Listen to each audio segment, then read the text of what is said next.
Okay, seeing that it's 6 o'clock, I think we will get started. Good evening, everyone. Thank you for joining us tonight. Just to bring to your attention that this meeting this evening is both being recorded as well as live streamed with our partnership through WCTV, and we appreciate their support of all of our school department related activities. We have a number of things to get to this evening, and so with that, I'd like to call this Wildwood School Building Committee meeting to order. Do I have a motion to open the meeting? So moved. Thank you, Ms. Allen. Do I have a second? I'll second that. Okay. Thank you. We, as we will do for much of the activity through these meetings, recommendation that we do roll calls. Miss Sarah Trinella is on the line here with us tonight.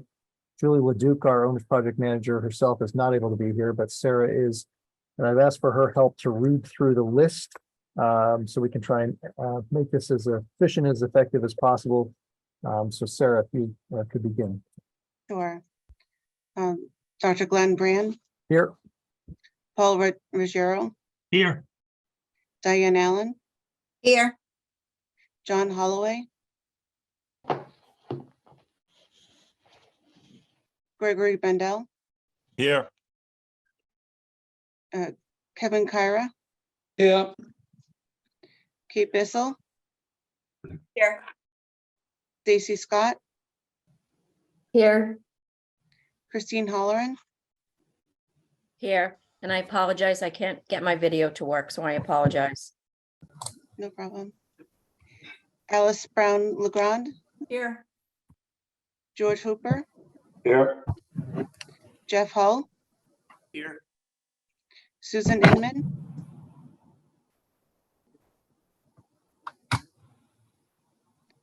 Brian Perry, Here. Paul Milleragni, Here. David Ragsdale, He's absent. So I'm filling in for him. Okay. MJ Burns.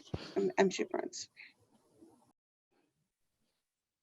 Marianne Galezzo, Here. Michael Comosio, Here. Craig Minor, Here. Vivian Barbedian, Here. Maggie Lopes, Christine Prendergast, Here. and Justin Couchet. Here. Thank you, Sarah. That's everybody. Moving on the agenda, next we have second item tonight, the approval of minutes from our August 16th meeting. You have those that were distributed by SMMA. I'm looking for a motion to approve this evening. I'll make a motion to approve those minutes. Thank you. And second. Okay, and for this, we also will entertain a roll call. We'll do a roll call vote. Sarah? Okay, great. Dr. Glenn Brand, Yes. Paul Ruggiero, Yes. Diane Allen, Yes. John Holloway,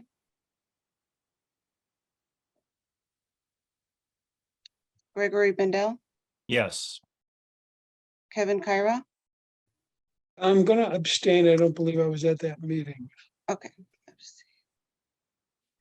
Kate Bissell, I also abstain. I wasn't present. Stacy Scott, Yes. Christine Holleran, Yes. Alice Brown Legrand, Yes. George Hooper, I'll abstain. I don't believe I was at that meeting. Jeff Hull, I don't believe I was at that meeting either. I'll abstain. Brian Perry, Yes.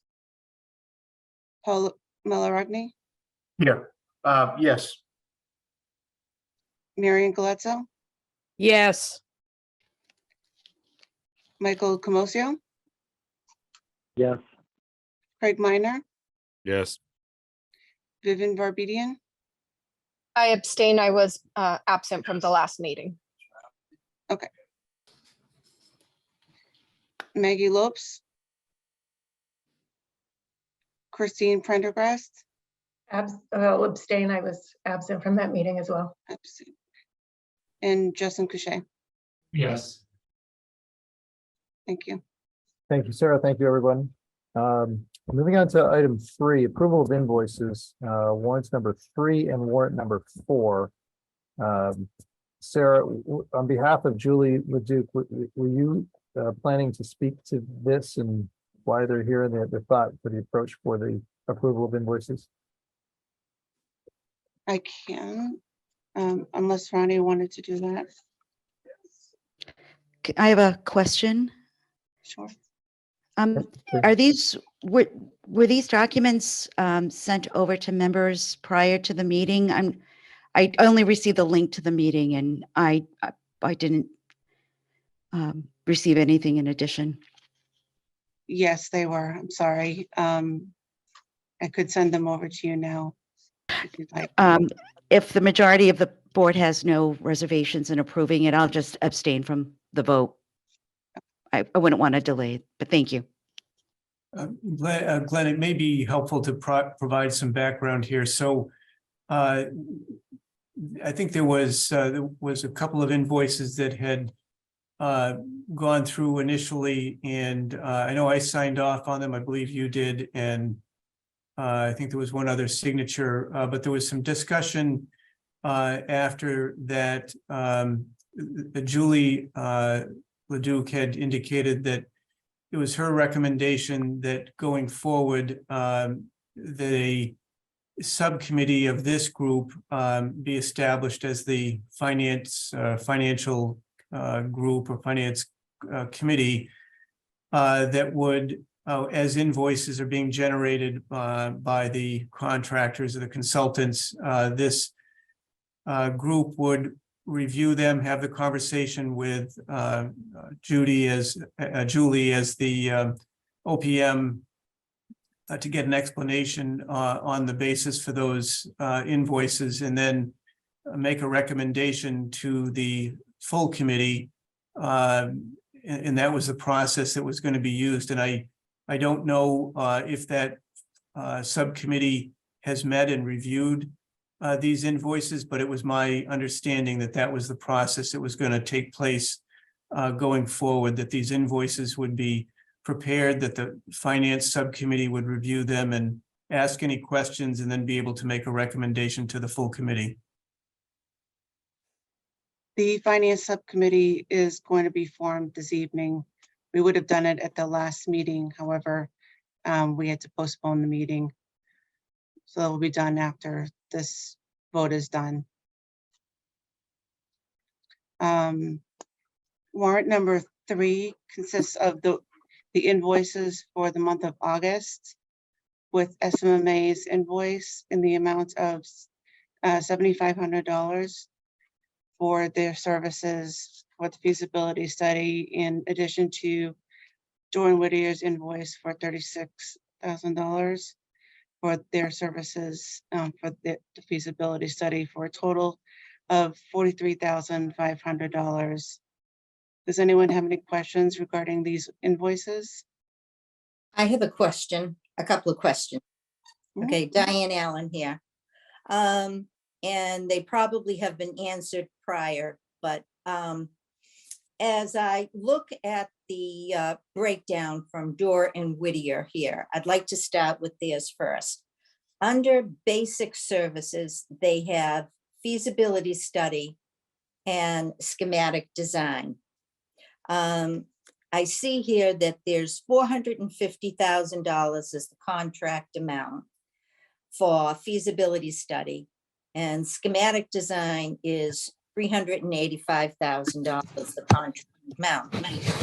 So my question is, what is the end product of this phase and the estimated date of completion for the feasibility study for $450,000? And then I'll go on to my question for the schematic design. Thanks, Ms. Allen. I appreciate that. So just to clarify, if I may, in the group, so we are on item three of the agenda, approval of invoices. Back to Jeff, what your comments were earlier, noting on the agenda that we do have finance working group and a recommendation for the formation of that as item number 5. Just want to check here if we are wanting to proceed, and certainly we can do so with the approval of these invoices, or can we wait on the approval of these invoices until the next meeting after the formation of that finance working group? And Jeff, I'll look to you, I suppose, for perhaps the answer for that. Well, I think the question in part is really, so these invoices, and I guess I'll ask Sarah, were from August. The first one, warrant number 3 is from August. Warrant number 4 is from September. So we have invoices. So the next time this group meets will be in November, correct? So I guess the question really is, should we, these invoices are a few months old at this point. They'll be a month older by the time this committee reconvenes. I guess I think it would be reasonable at this point to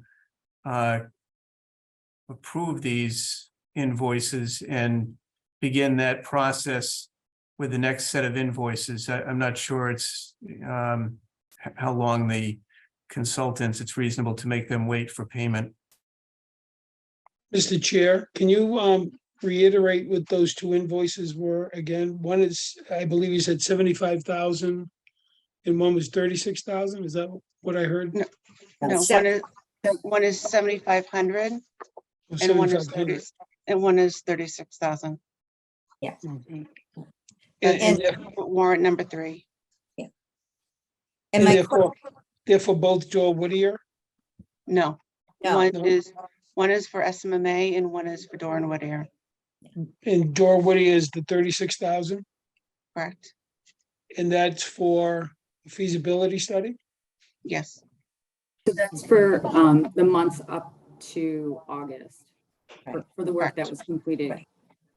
Right, that was already budgeted. Didn't we budget 75,000 for Joel Whittier for feasibility study? Or am I not remembering correctly? 750,000. No, not 750. I thought 75,000 for a feasibility study was budgeted for Joel Whittier. Maybe I'm dreaming. Well, so just to be clear, there was a separate study that was authorized a couple of years ago at the annual town meeting. The total appropriation, I believe, was 80,000. Ultimately, we contracted with Dore Whittier. I think it was something in the order of 75,000, and that was for that first phase that ultimately, as you recall, led to the recommendation to house the Wildwood pre-K and K at the middle school. So that was a separate and distinct contract from what we're dealing with here, which is a totally MSBA based. Okay, I just wanted to make sure that I was confusing the two. Thank you for the clarification. So if I may, the feasibility study agreement budget was 1.2 million. And it's broken up into OPM feasibility study work of 200,000, A&E feasibility study work of 800,000. There was an environmental and site budget of 100,000 and a budget of other from 100,000. So those make up the 1.2 million, and that's what the feasibility study agreement amount is. Thanks, Paul. Can I ask a question about procedure on invoices as a whole? Like going forward, when we get more into the project and there's invoices, say for electrical work, is the OPM going to be able to verify that this work was actually done before this committee would vote on it? Absolutely. So you guys would just recommend to the committees that this work was done and it's okay to, I'm just a little. Everything is vetted before it's brought to you. Okay. It's just a little different from what we're going through for town hall, school admin in the senior center. I don't think Diane or George, maybe you could speak to the fact that you guys don't do this kind of procedure, or are you going to be doing it going forward? Yeah, each one of the invoices that comes through is vetted through our OPM before it gets to us for approval. And then it's submitted in for payment. So it's all completely vetted first and nothing's paid until it goes through the OPM. Does your committee vote on those invoices? No, we do not vote on those. So what's the difference between the two, I guess is my question. Why would this committee need to vote on invoices? Yeah, I'm not sure with this one with an MSBA project. If I'm, if Ms. I may, Remedian, yes, thank you. thank you. So the reason why the subcommittee reviews it to make sure that all of the invoices are adequate and the job performed, it matches the invoices and what the amount is, as well as it's properly recorded and identified in the budget, that none of the line items in the budget are being overspent. And if it needs to, there are some transitions of money made to cover. But as an official board, this is the school building committee. And you have to, or us collectively, we have to approve the expenditure of the money. The subcommittee would just kind of on our behalf validate the invoices as well as the funding source. But this committee, based on their review and recommendation, would do the official voting. And that's what the MSBA would recognize. Since it's a subcommittee, they do not have voting power. They only have review power. Okay, so it is an MSBA requirement that this board approve all invoices? Yes, we are the governing board that is responsible for the project and for the finances as well. Okay, thank you. That being the case, then, just excuse me for 1 minute. That being the case, then, if we're going to do this, my question, I'm going to go back to. Please, Ms. Allen, yes. Yes. So all I want to know is, with regard to the feasibility study for the 450,000 and everything, what is the end product of this phase and the estimated date of completion? In other words, what will we have accomplished when we finish this feasibility study for 450,000 and the estimated date of completion? And then the second part was going to be when we get to the schematic design, of which is $385,000. What is that end product? And does it include construction estimates? So that I'm assuming after that schematic design phase is completed, does this bring us to the future town meeting? Just trying to get my head around this amount of money. Sure. If Dr. Glenn, if you're all right with me jumping in to respond, in the absence of our OPM, I apologize. I myself, I am an owner's project manager working with the MSBA on several projects myself. Currently, we're finishing up with Watertown and the town of Winchester. So just as a point of reference on why I'm kind of giving the responses. So for the feasibility study, the end product would be all of the programming meetings, the visioning meetings that we've been having, all of understanding from the architectural side, what it is that the town and the school wants to be. And at the end of that session, you will have a understanding of massing. So the building won't have a distinct definition of what caricatures it needs to have in details, interior and exterior, but you will have a good sense of where it's going to be located on what site, as well as where on the site location wise and size wise, whether it wants to be a 2-story, a 3-story, a sprawling building, or all of those components, making sure that all of the programmatic spaces are included as part of the deliverable. Once we move on to schematic design is when they'll start having a little bit more detailed understanding of where the complexity of between the departments and who wants to be closer within each other, and where the space summary comes into play as far as what spaces are needed for classrooms, what spaces are needed for special education, music, art, and all of the other components that make up the school. And with that, you will have also a cost estimate, not only done by the architectural team, but one also performed by the owner's project management team. And there will be a reconciliation to make sure that, are they all looking at the same scope? Since at the schematic phase, it is still very much conceptual in design. There isn't too much, there's just enough detail, but not enough for us to know everything, or the architectural and the OPM team to know everything. So they do give us a cost estimate. And at the end of the schematic phase, the cost estimate is not only taken, but also a budget is developed. And the budget is the overall total project budget, which includes the cost estimate for the construction, as well as items such as what will it take for the owner's project manager to complete the project all the way through construction and beyond, closeout and delivery, as well as the architectural team to finalize, to move into design development documents, construction design documents, as well as construction administration during the construction phase. And if we need additional testing agencies, furniture and fixtures and equipment are to part in this, as well as technology. So all of that compiles together into a total project budget that is submitted to the MSBA. And with that is where you fill out the form, which is known by the MSBA as the 3011 form, which that triggers your project funding agreement.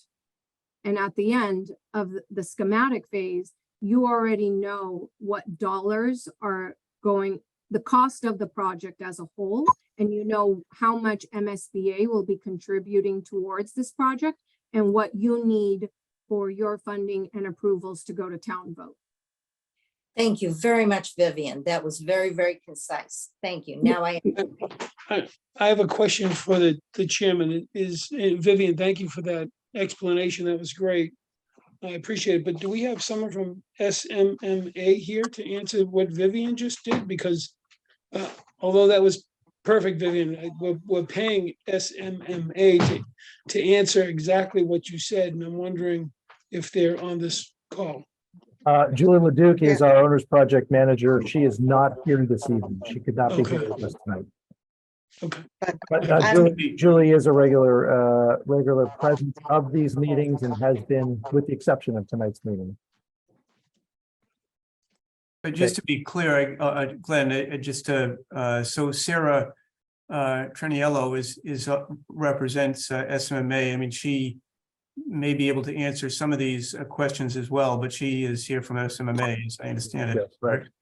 I am, and actually, Ronnie Phillip was going to be covering in the work plan some of these deliverable discussions in one of the next segments. So I didn't want to preclude what she was going to be discussing as one of the deliverables that she's going to be reviewing with the PDP and the PSR that are coming up. With this, I'd like to return So to the question. Those dates I guess I have a are question. in her upcoming schedule. Sorry, is it Mike? You have a question? Yes, thank you. I think to move forward the invoices and also maybe to get some clarification for future invoices, would it be appropriate if the invoices we see have a little either a memorandum or a project summary that goes along with them so we can see exactly what's been done? So hopefully the reviews can be quicker. And if we could request those in future invoices, I think maybe we can agree to accept these and with the future ones having that addressed. Thank you. Noted. Seems like a very good idea. So procedurally, and I do noting the agenda we have, but yet this item still we've not resolved as a committee. And back to Jeff, your recommendation here. It would sound prudent or appropriate rather to seek the committee's approval of warrant number 3 and warrant number 4 this evening, with the understanding as we move forward that following the formation of the finance working group, this process will be a little bit different with the finance working group weighing in on and recommending to the committee the approval. Sarah, warrant number 3, can you just remind us again for the record? Yes, Read it. Go you ahead. want me to read the Please. entire thing? Okay. It is SMMA's invoice for 7,500 and Dawn Whittier's invoice for 36,000 for the total of 43,500. Thank you. And then warrant number 4 was for SMMA 7,500. And then Dawn Whittier for their feasibility study, 31,500. And then for the student assignment and facility planning services, consulting was $7,700 for a total of 46,700. Thank you, Sarah. Mr. Chairman, Yes. Paul Melorani. Thanks, Sarah. That last document you said Cropper GIS LLC. I see that invoice here. Mhm. What do they do? And if you can't answer that, this is probably why we need a memorandum or some clarification in the future. It sounds very generic invoice for work performed 40 hours completed related to conversion of data. Can anybody expound upon that? It's the second to the last page of the document package. Ronnie? Sure.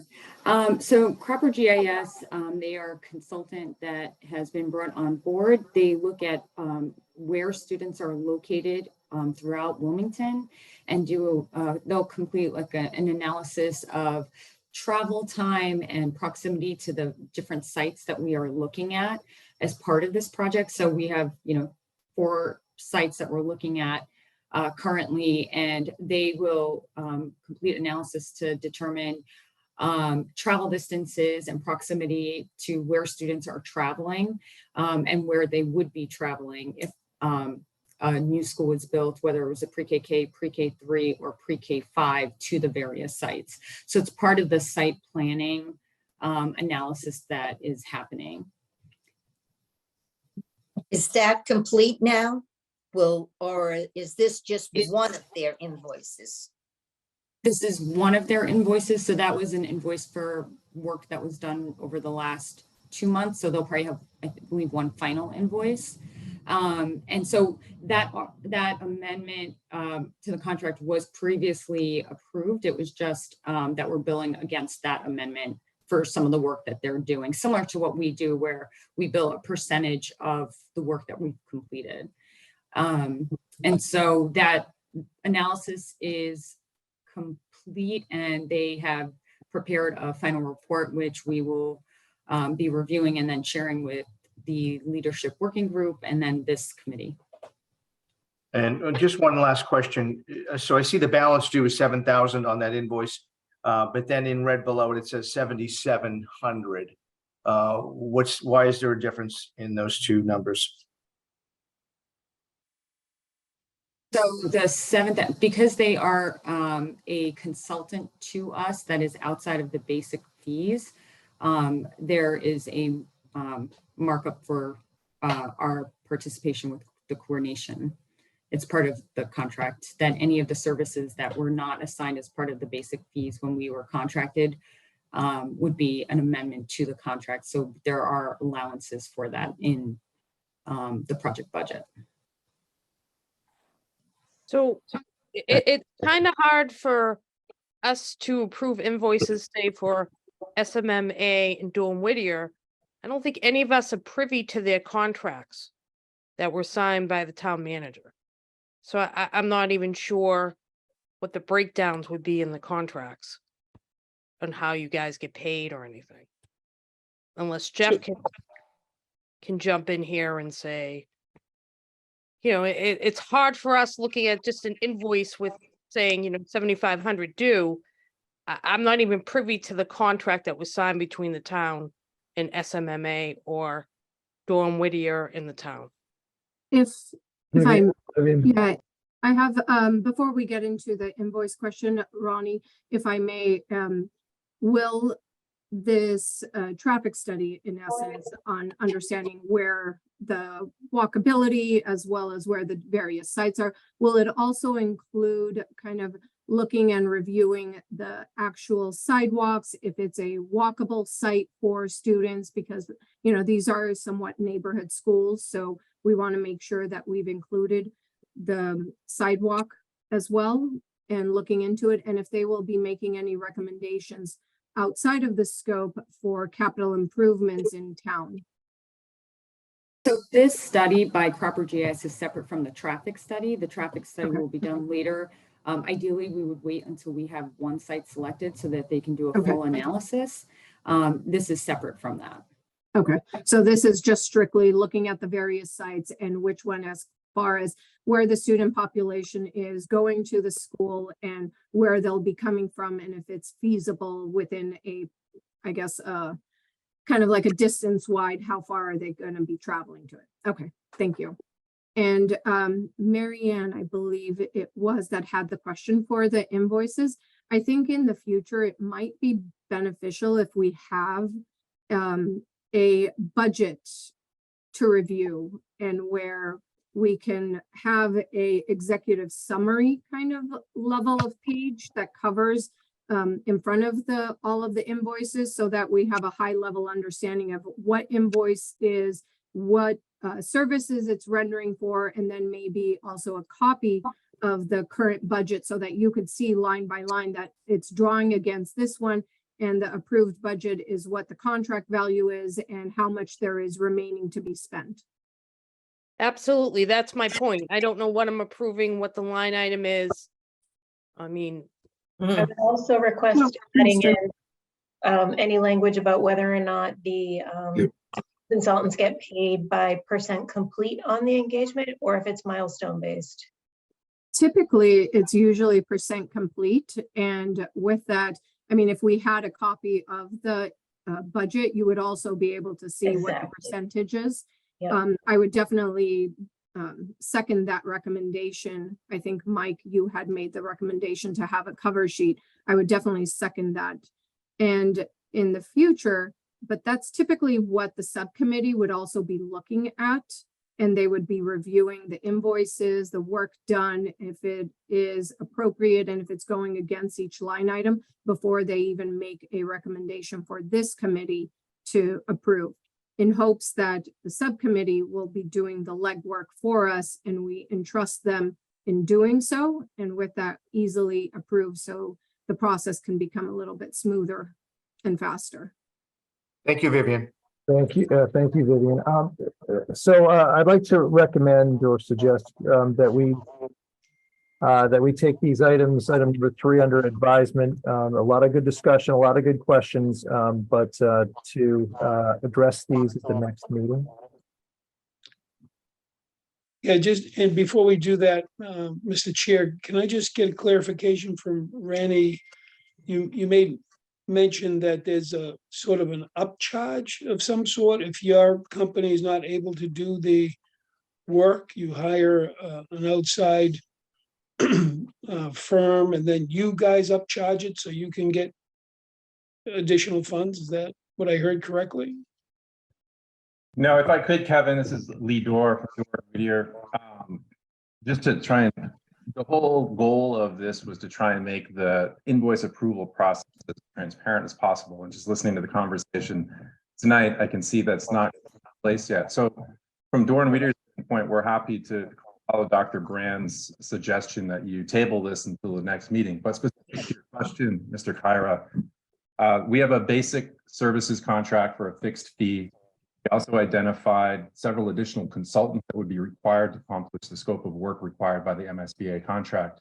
Some of those involve site aspects where we're going to have to do testing, geotechnical testing, site survey, studies, et cetera. Each of those included with those amendments is a markup. Since we're taking on the consultant, we're taking on the liability, and we have to coordinate their work with us. And that's what that markup is meant to be, which is outlined in the standard MSBA. Okay. And so Rennie works for you, Dorr Whittier. She doesn't work for SMMA. Correct. She's with Thorn Okay, Radio. that's where I'm getting kind of confused. I thought that she was with SMMA mocking it up, but it's you guys that are mocking it up. Sure, and I think Yeah. Vivian's suggestion for our next meeting, right? I'm sure SMMA, because I've seen them prepare this before, a line item budget that includes our basic contract, that also includes any additional services that were added to our contract by line item, so you can see exactly where those are posted against. And to Ms. Allen's earlier question, right, our fixed fee is based on a percentage complete. If we're doing the feasibility study phase over 9 months, it's that fee divided by 9 months. Yeah, I'd almost make a suggestion Flat, that so it we, should be no surprises. you keep fading in and out. Am I the only one? No, you're correct. Okay, I would almost make a suggestion. We don't have these meetings unless the OPM is here, but that's just me. Thank you. Right, Kevin, I also agree. I think just for simplification on these invoices, our OPM should certify them all first.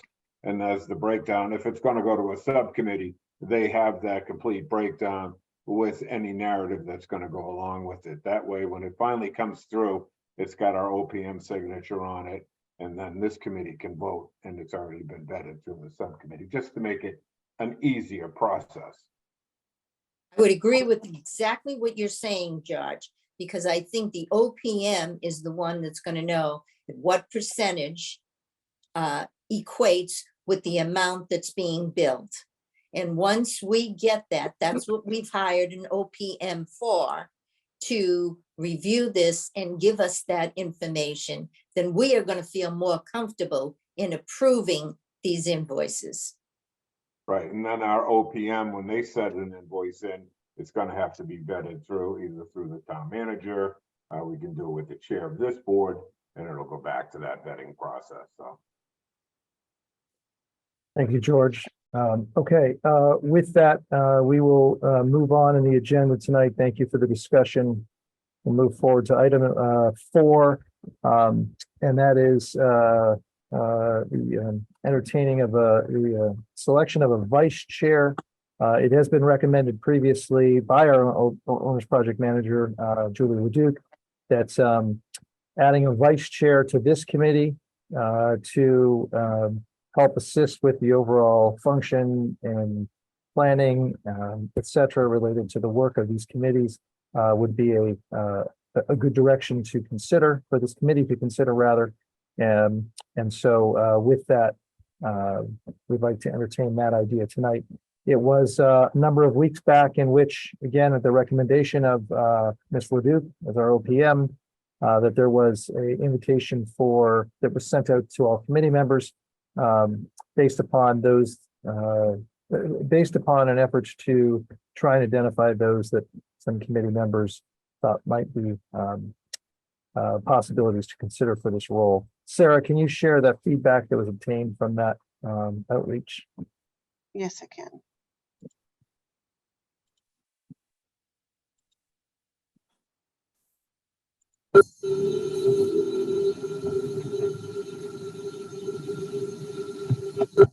So the top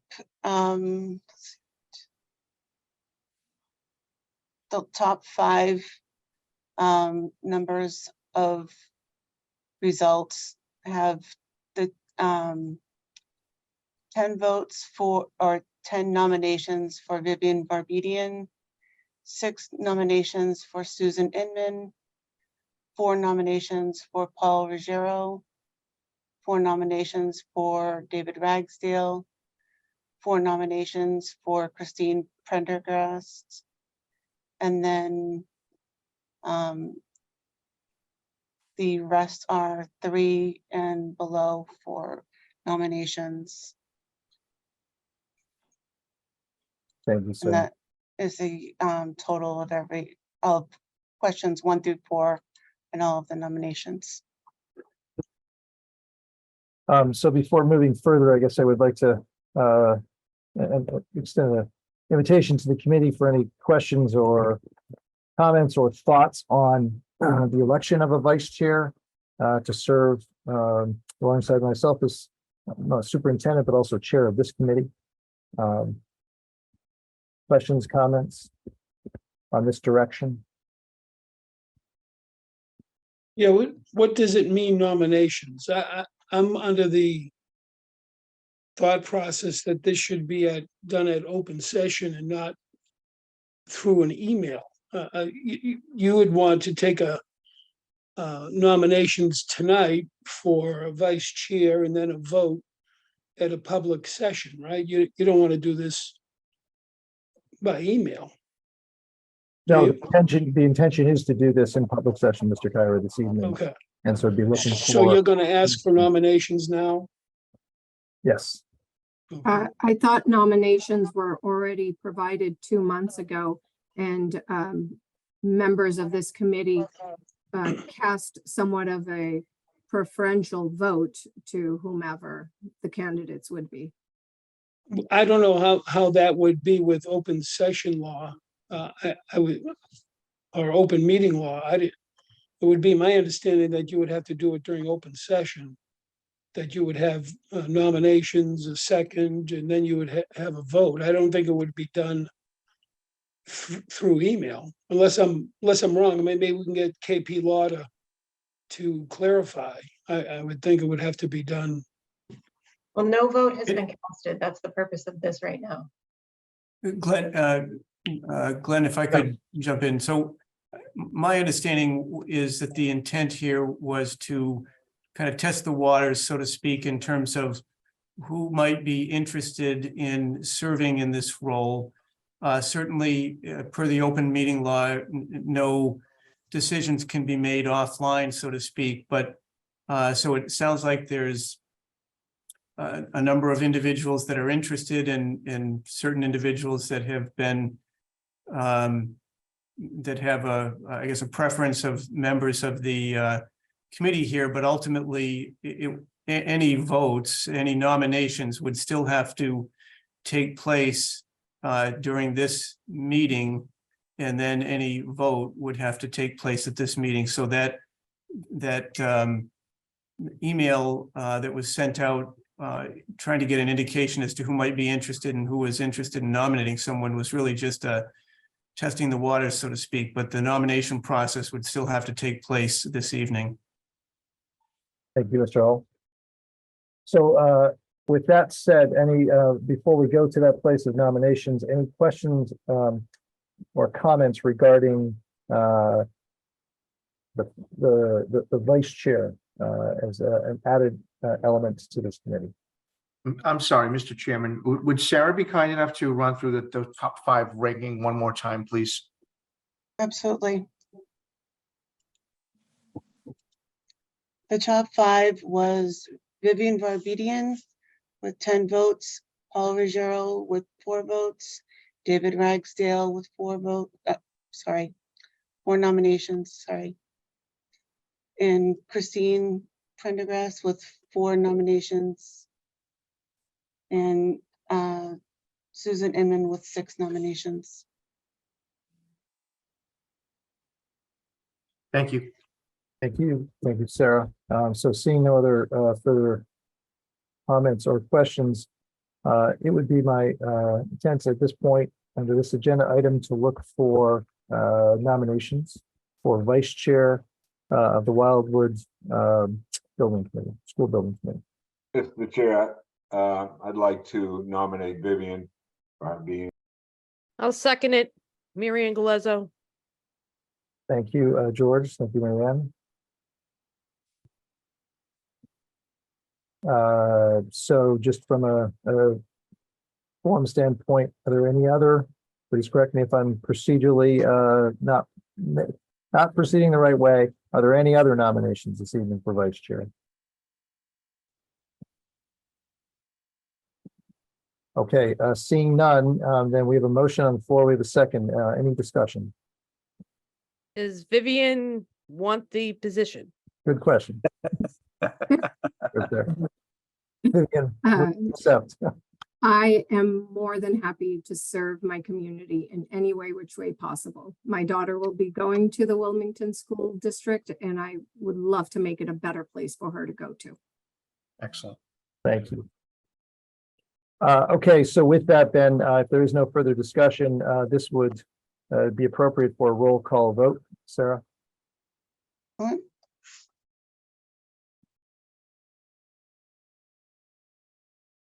Roll Dr. call vote. Dr. Glenn Brand, Yes. Paul Ruggiero, Yes. Diane Allen, Yes. John Holloway, Greg Mendel, Yes. Kevin Kyra, Yes. Kate Bissell, Yes. Stacy Scott, Yes. Christine Holleran, Yes. Alice Brown LeGrand, Yes. George Hooper, Yes. Jeff Hull, Yes. Susan Inman, Just Yes. for a point of information, so Susan was not in today. She's ill, so she's not on this session tonight. Oh, I actually am. I actually got on, Jeff, because you sent me a note. So I am on. Brian Perry, Yes. Paul Miller-Egney, Yes. David, MJ Burns, MJ, you were muted. Sorry, yes, please. Marian Galezzo, Yes. Michael Camosio, Yes. Craig Minor, Yes. Vivian Barbedian, Sure, I can vote for myself. Thank you. Thank you, everybody. And I look forward to utilizing my professional experience to helping the community move and advance this project along. So thank you. Maggie Lopes, Christine Prendergast, Yes. Justin Couche, Yes.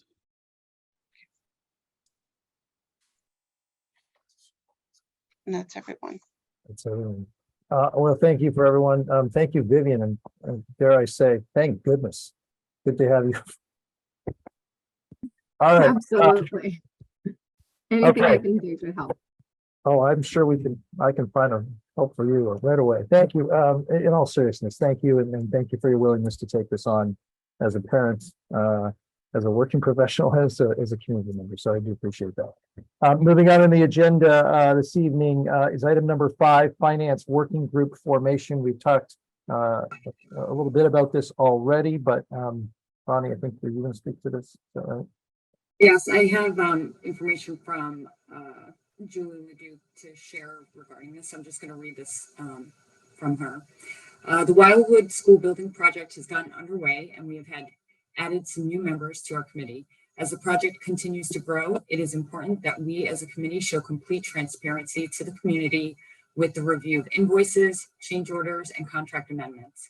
Currently, we have SMMA and Durham Whittier submitting invoices, but before we know it, we will have a contractor on board with much more complex invoicing as well as change orders. Although SMMA and Durham Whittier will be thoroughly reviewing both, we would like to create a finance working group in which we will present these invoices and change orders. Once the review is complete, the finance working group will make a recommendation to the full committee for approval.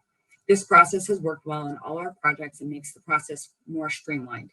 Tonight, we are looking for a handful of volunteers who will be willing to join this working group. Do we have any volunteers?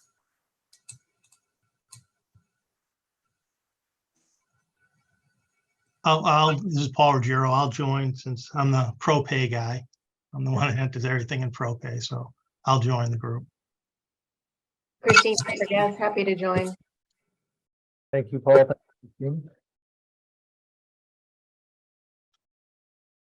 Anyone else who might be interested? If you need another, I can join. I'm sorry, I didn't see who that was.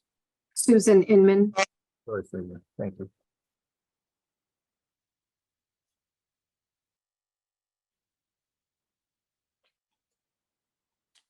May I just make a suggestion? I'd reach out to Dave Ragsdale to see if he has the flexibility in his schedule as well. I texted him just to see if, to gauge his interest, but just to throw that out, as well as anybody who may not be a part of this meeting this evening, perhaps. Oh, and Dave will pass on this. Thanks.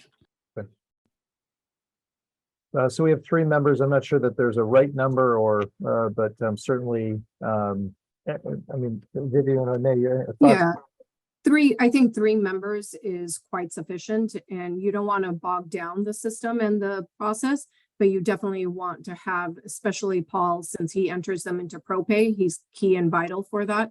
And Susan, I think it'll be great to have another set of eyes on it. So the 3 members, I think, is more than sufficient. great, okay. There'll be other community committees that we would need to form, such as a communication subcommittee. So there'll be plenty of opportunity for others to join and participate. Thank you. Ms. Bennett, you had your hand up, I think? Yeah, Mr. Chair, I would just make a motion that we bring forward the 3 individuals with thanks to them to make them part of the finance working group. Thank you. I second that. Thank you for both. With that, Ben, I guess a roll call vote would be appropriate.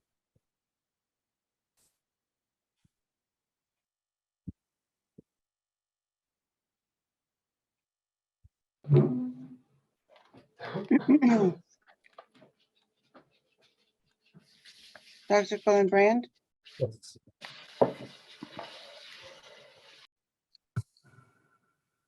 Yes. Paul Ruggiero, Yes. Diane Allen, Yes. John Holloway, Greg Mandel, Yes. Kevin Kyra, Yes. Kate Bissell, Yes. Stacy Scott, Yes. Christine Holleran, Yes. Alice Brown LeGrand, Yes. George Hooper, Yes. Jeff Hull, Yes. Susan Inman, Yes. Brian Perry, Yes. Paul Malaragni, Yes. MJ Burns, Yes. Marion Galetzo, Yes. Michael Comosio, Yes. Craig Minor, Yes. Vivian Barbedian, Yes. Maggie Lopes, Christine Prendergast, Sorry, yes, muted. okay, sorry, and Justin Couchet. Yes. That's everyone. Great. Thank you very much. Speaking of working groups, we're moving on to the next item, number 6, sustainability, and the introduction of this as a possible working group. And with that, I think it's to Ronnie. Are you going to speak to this as well? Thank you. I am, and I'm going to share my screen to start. You should be able to.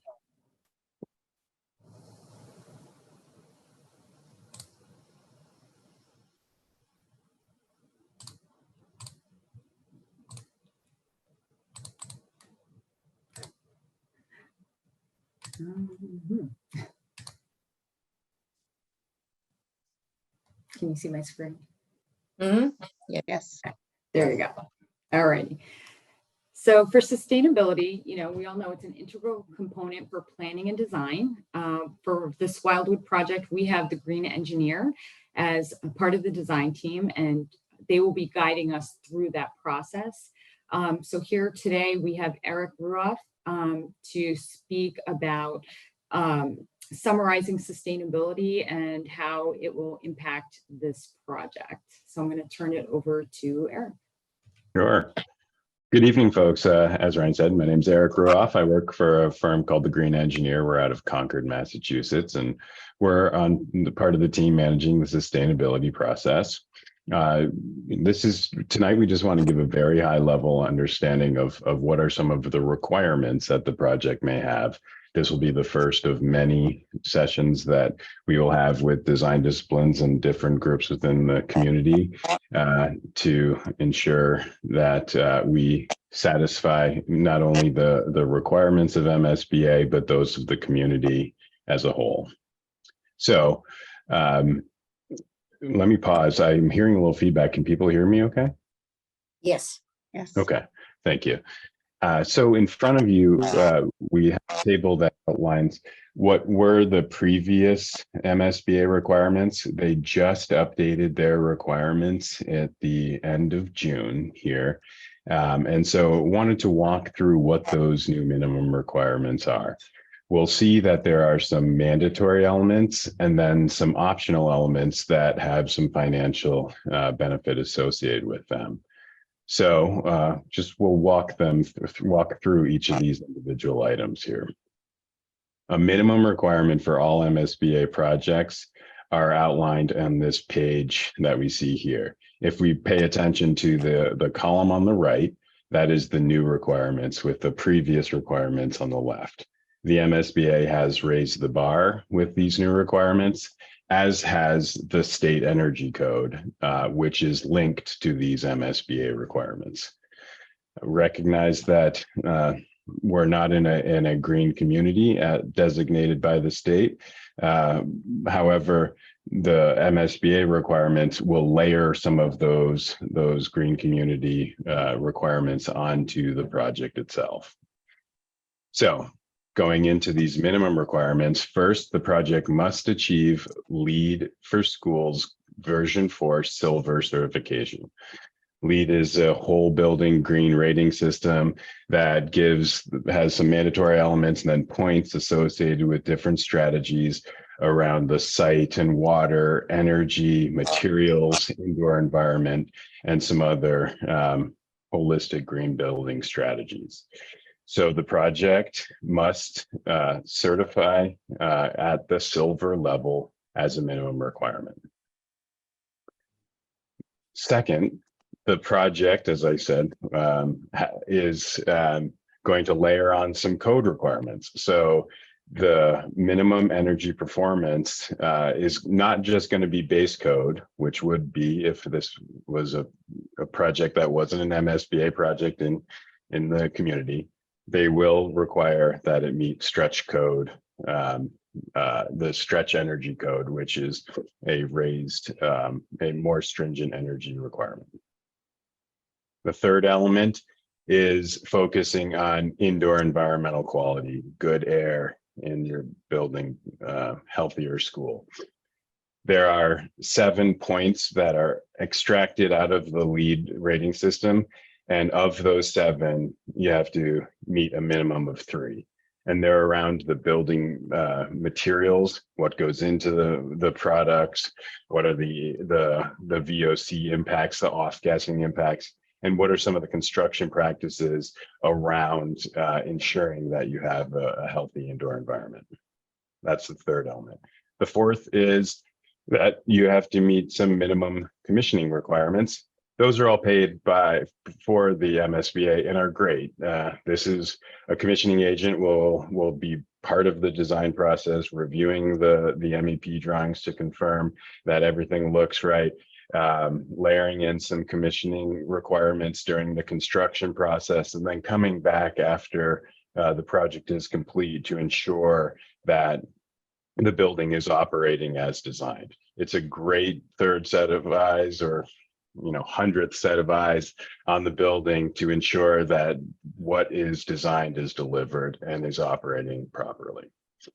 So those are the minimum requirements that the MSBA says all projects must satisfy. I'll stop here before we move on to page 2 and see if there's any questions.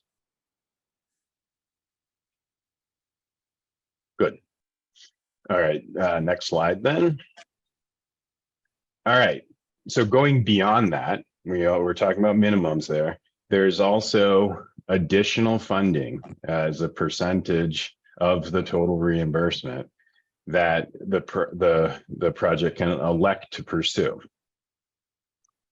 One of them for 3 additional points is going from that stretch energy code to the even higher level energy code, which is the opt-in stretch code.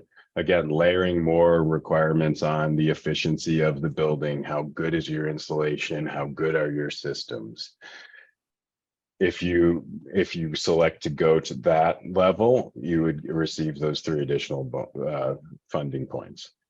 For one separate, it can be standalone from the other one, is those 7 points I talked about on indoor environmental quality. Instead of achieving just 3 of them, you have to achieve 5 of them.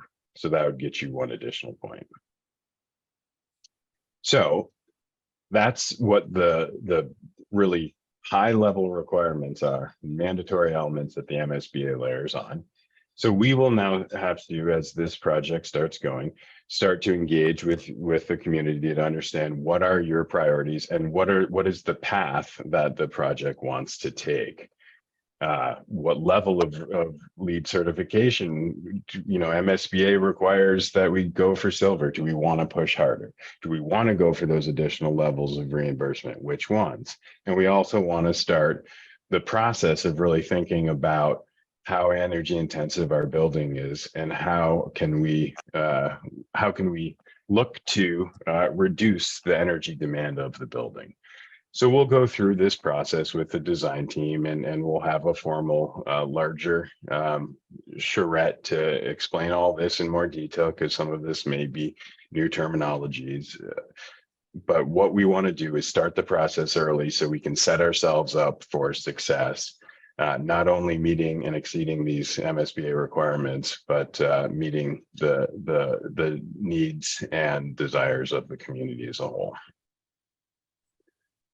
So that's what I had to introduce this topic tonight. Again, more coming in the future. Okay, there's an EUI target setting, right? Energy use intensity of the building. We want to think about this. We want to benchmark against other buildings.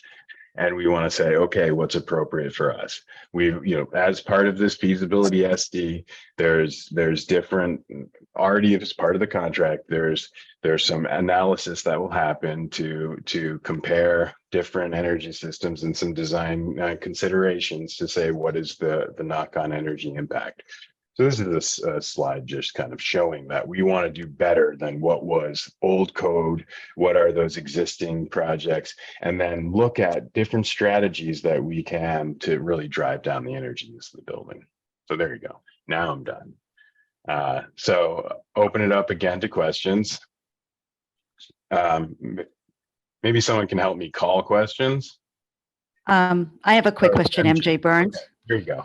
Yep, see you now. So just a little clarification, when you talk about certain levels and making that determining factor, Yeah. do we know what these reimbursements look like? Do we have numbers associated with these different levels that we can choose from we want to make energy efficient schools. I mean, that's ideal, but I mean, as what we invest in it, what type of how solid are the reimbursements back to us, in guiding us? Yeah, I certainly, as part of the process, will help you understand what is, what does additional 3% mean, and what is the cost and payback of making that decision. That would certainly be part of it. We don't want to throw money at a project. We want to design something that will be within budget now, and then think about life cycle cost impacts as well. So there's no way of kind of getting a ballpark figured as to the range of what these reimbursements could look like. I guess I'm just looking for an approximation, not at black and this white point, without having any sort of understanding of the building itself and what we're talking about here, I don't feel comfortable giving you something at this point. Certainly that will be part of the process that will be coming as we get a better understanding of what the project is. I can tell you anecdotally that we're working on many projects, and most all of them are pursuing the additional reimbursement, seeing the benefit of going for that more aggressive building design to get the additional incentive funding from the MSBA. Okay, thank you so very much. There is data in the MSBA that outlines some of those costs. And so we can look back at that and give you more information as this process develops. Right, and currently, I would have to say, our new high school, or fairly new high school, we went with Platinum on the lead, but we don't even know the size of this building yet, so we don't even know what applications we're going to be applying.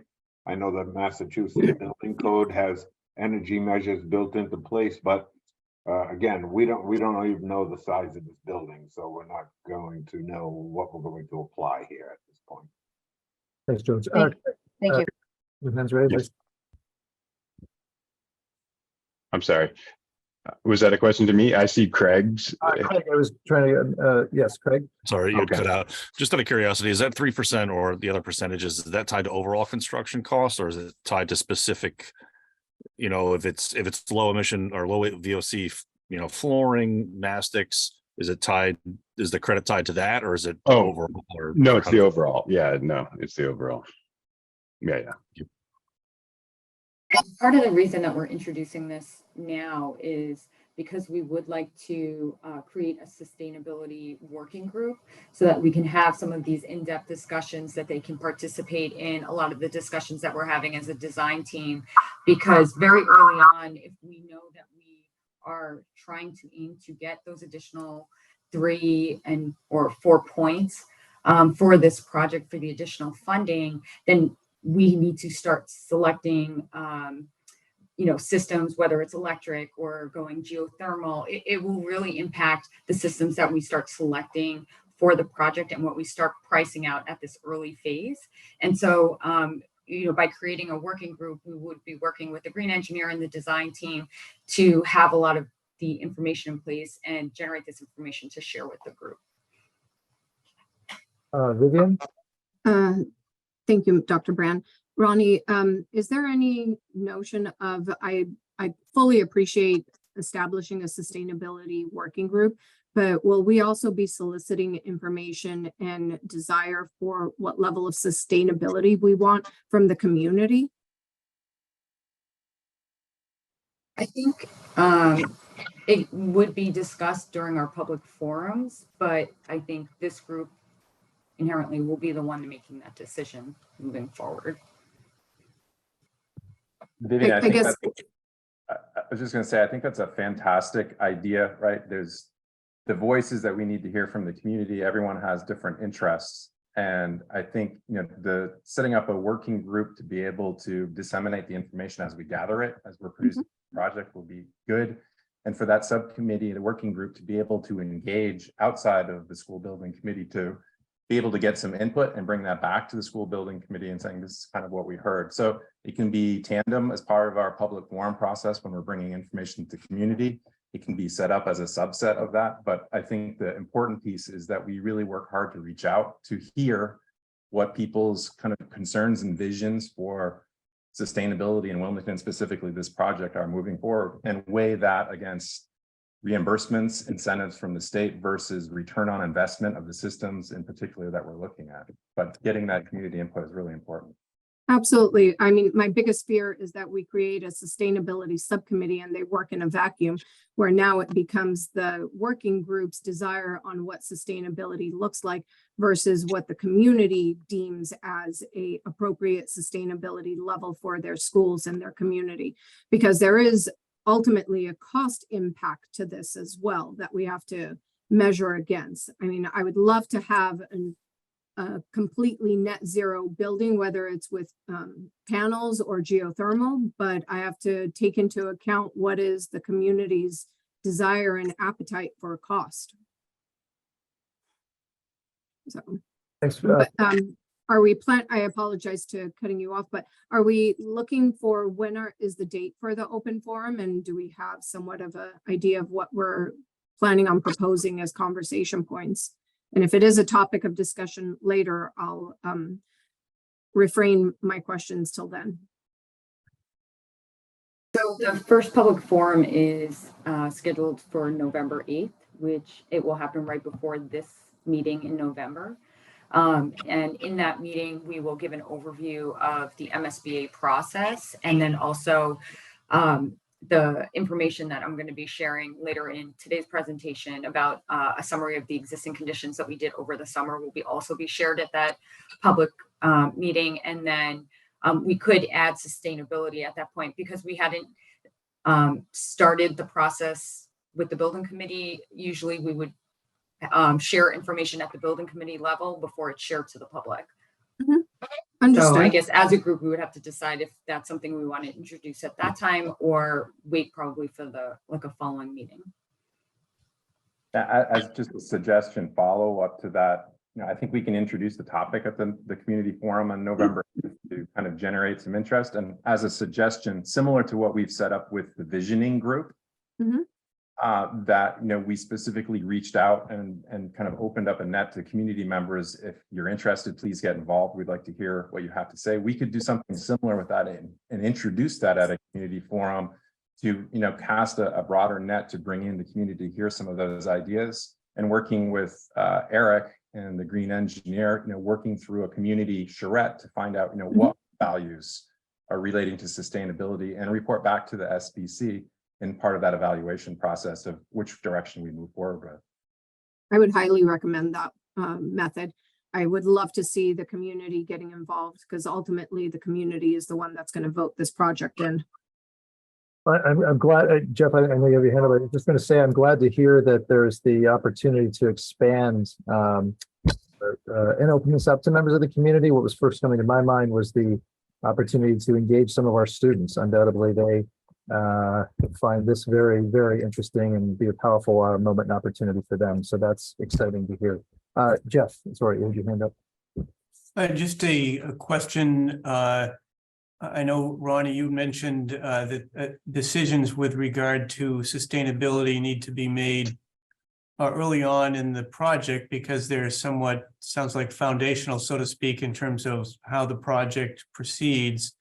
But also it sounds like there's not going to be the ability to understand what the cost impacts are because clearly there needs to be an understanding of the design and scale of the project and what the total cost is and what the of that total cost, how much of that is going to be covered by MSBA. So it seems like almost kind of a catch-22 that information may not be available soon enough in this process to use the cost consideration as a factor.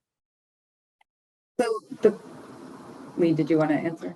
Sure, I think, Jeff, the cost is certainly an important factor in all of this, but I think underlying all of this, what we're trying to hear as the design team is kind of what are the values and goals. So that gives us some direction on being able to provide data to you as we develop this project and say, if we take door number 1 and take minimum standards, this is what we think the cost is going to be. This is a return on investment. If we take door number 2, right, this is the pathway as we're developing the project to be able to provide you cost. But the first fundamental thing we need to know is kind of what are the value systems in Wilmington and what do we think is important to this project. And then once we know that, right, we can start developing the data to help you, assist you in that decision about which door to take on the path forward.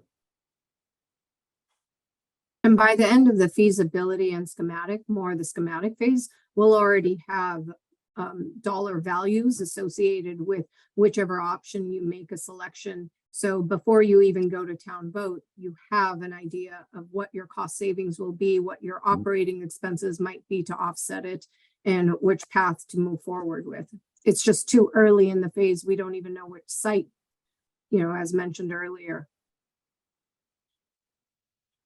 Thanks, Vivian. Thanks, Lee. Any other questions or comments regarding the sustainability working group?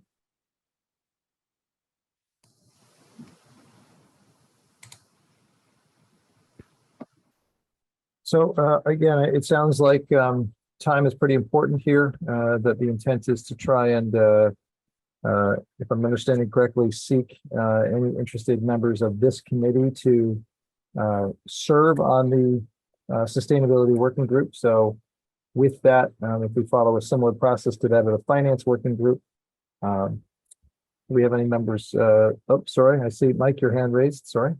Is that a hand to Oh, volunteer? no, sorry, I would like to volunteer for this committee as a registered mechanical engineer, lead professional, and working on similar studies all the time. I think that's a benefit I bring to this committee. Thank you so much. Other interested members?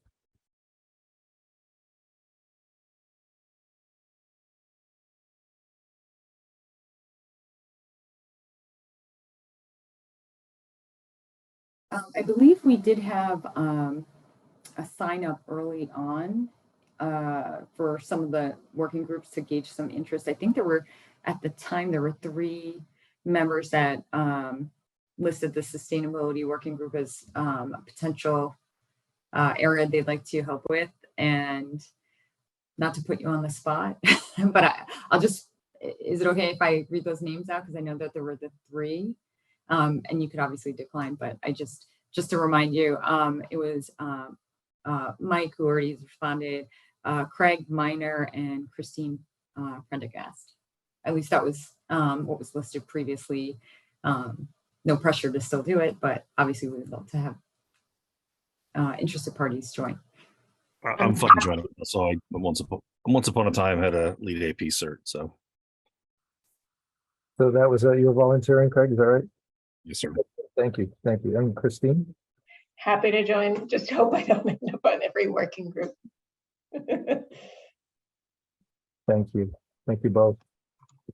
Is there anyone else? Mr. Chairman, Yes, Greg.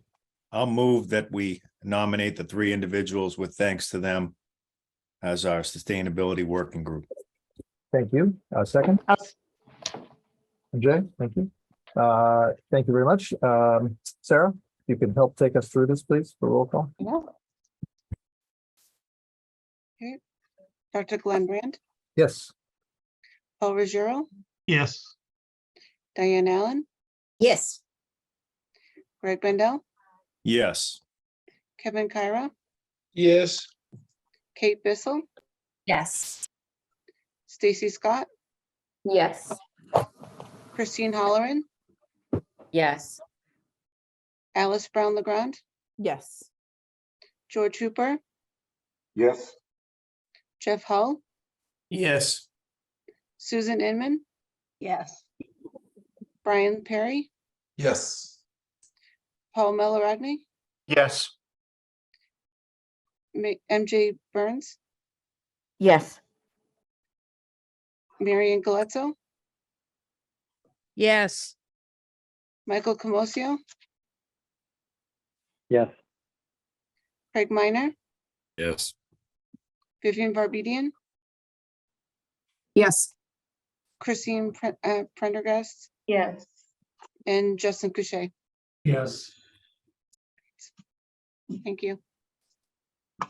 Thank you very much, everyone. And again, thank you for members who volunteered to be a part of this important working group. Item number 7 tonight is existing condition summary. This is work that is, as our Dorn Whittier team, our designer team, will share with us in a moment. Part of the requirements that MSBA requires for communities such as ours to evaluate at a deeper level, sort of the state of our existing buildings, and in this case, the buildings that are for consideration as part of school consolidation. So I'm not sure, Ronnie, this is to you as well. Is that right? Okay. It is, and if everyone can still see my screen, I actually, Dr. Brand, if it's okay, prior to starting the existing conditions, I just had a quick work plan update. I know that wasn't officially in the agenda, but it was part of the presentation, if that's okay to proceed with that.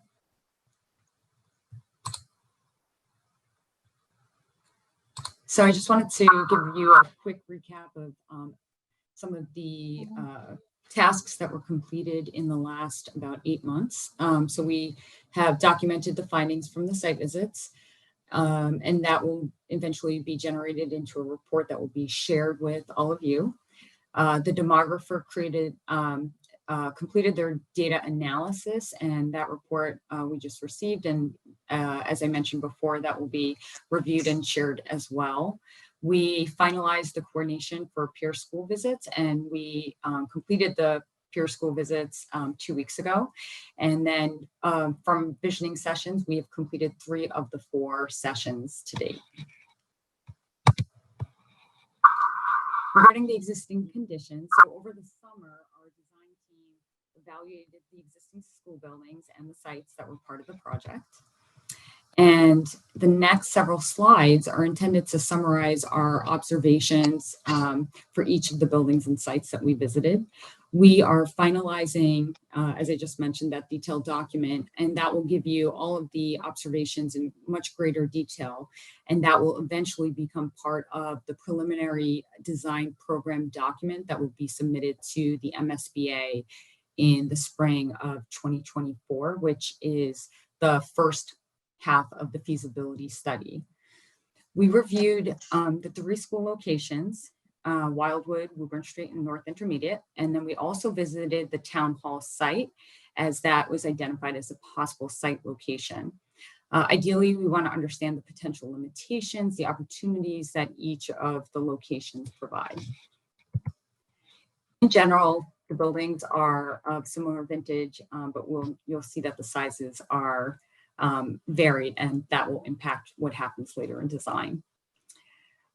For Wildwood, the site, it's located in a wooded area and residential area. There are wetlands to the north and the east, which will be part of the considerations when we look at the site for design impact. There is a wellhead protection area that's part of the site, and there's significant grade changes that are challenging, for drainage and also for accessibility. There is a municipal open space status for the site. We noticed that asphalt paving and curbs, there was a lot of damaged areas, and so it was rated in poor condition. There is municipal water service at the site and an on-site septic. There is limited storm drainage infrastructure around the site. And again, that insufficient accessible parking and paths around the site, part of that has to do with the grade changes as well. Playground surfaces are not ADA compliant. Sports courts were considered to be in poor condition, and although there's no fire protection service, there are 2 hydrants on site. From an exterior building standpoint, we reviewed the masonry brick veneer and overall the wall elements to be in fair condition. Some were in poor condition, but there is no insulation, which, if we were to do an analysis of the exterior wall, we would probably see that there was a lot of air leaking through the walls. Single pane steel windows were found around the building. Glass block at the gym was damaged in certain locations. A lot of glazing was replaced and is using this plexiglass, which is very clouded and discolored. And at times when you're inside a classroom, you can't even see outside because it's so bright. The roofs warrant replacement, and overall, all of the roofs are old, except for the 2012 roof, which technically is still under warranty. From the interior, floor finishes, they've been maintained throughout. There's terrazzo, VCT, and carpeting. In the gym, the flooring that's in there, it's not ideal as a sports flooring, but it, becomes a multi-purpose space, and so it has VCT flooring. The CMU with glazed terracotta, those walls are in good condition still, even as the building is empty. The ceilings, I know this has been something that is very obvious when you walk into the building. It has this cellulose-based finish coating that is very difficult to clean. You can see in the top right picture where there had been some damage previously, but there's really no way to clean it. And so, aesthetically, it isn't very pleasing when you're in the space. Room signage around the building was not compliant. There is wired glass, which technically is no longer permitted in buildings today. Doors and hardware, most of them do not meet current codes as far as the width of the doors, accessibility and reach, and as well as hardware. And then finishes that were in the building tend to be dated and worn. I do understand that this building is no longer used at this point, and a lot of the furniture has been relocated. From an infrastructure standpoint, this building has oil-fired steam boilers. The fuel tank, as you all know, and why we're here for this project, was removed during the remediation process. Definitely the piping system has corrosion, insulation missing, fin tube radiation that has exceeded its expected service life. A lot of the systems pretty much are inefficient, are costly to operate and maintain, hard to find parts as many of the systems are antiquated. And, overall the life expectancy of these systems have been exceeded, but the buildings are maintained and so they are operational. However, they are not efficient and they are hard to continue to operate and maintain in the long term. Similarly, the electrical systems are old and beyond their extended serviceable life. The fire alarm system was installed in 2012, so that is addressable and it is code compliant. But overall, like you could see in the bottom left picture, for example, the buildings were designed in the 50s and 60s, and so therefore they weren't designed for today's technology. And so you can see how there's wires and multiple cords and extensions that are used. So the buildings are currently not able to meet the technology needs and expectations for what we would see in buildings today.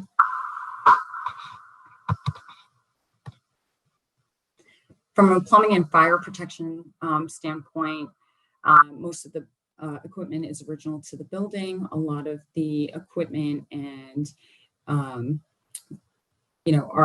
outdated. They do not meet accessibility requirements. They aren't water-saving features. The kitchen equipment, which is in fair condition, is still on site. There's no exterior grease trap. There's no fire suppression system in the building. So, overall, a lot of the building is original and would warrant replacement if we were looking to do something at this site and building. And I touched on this during the electrical piece, but the technology and communication systems, were not designed to support newer systems. And so, a lot of the spaces do not meet the needs of the equipment that's in the building, and the systems are antiquated. So I'll move on to Burn Street. So here, the site also is in a residential neighborhood, also has steep grade changes, which limits accessibility around the site. There's erosion issues and drainage challenges because of the hillside. Similar to Wildwood, there is a wellhead protection area on the northern portion of the site. And there is a municipal open space status as well that will be part of our considerations when looking at this site. This site is on septic. There is accessible parking, but there are limited paths available. The fields are in good condition and definitely used. And the playground surfaces also here are not ADA compliant, and courts also are in poor condition. Because the buildings are of similar vintage, you will see that a lot of the conditions are similar throughout the three buildings that we viewed. Here, the exterior masonry is in good condition overall, although buildings have little to no insulation. Single pane windows are not efficient. The plexiglass that was replaced, you can see, and this is an example of this picture that's highlighted with the red border here, that when you're inside the building and you look out, you actually can't even see out of the building. Door systems are worn. The front entry ramp technically is not compliant. And the membrane roof warrants replacement but the gym roof is still under warranty. It's from 2015. Interior, again, finishes, they've been maintained. VCT is newer from 2012. The wood flooring in the gym, could use some refinishing. The curtain, there is no curtain in the gym. They had a folding partition, but the curtains tend to be more usable for these types of spaces.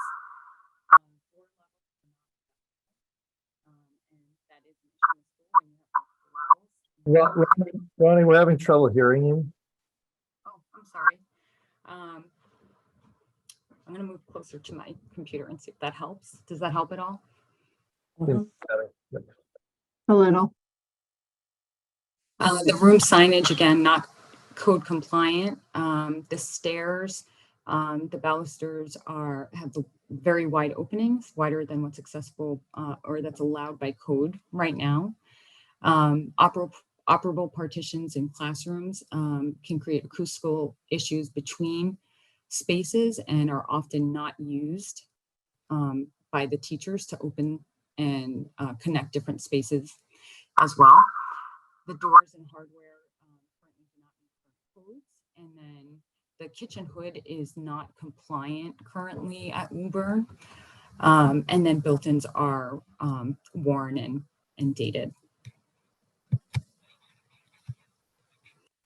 I won't necessarily go through all of the infrastructure pieces because those are very, they're repetitive in each of the buildings because they are of similar vintage.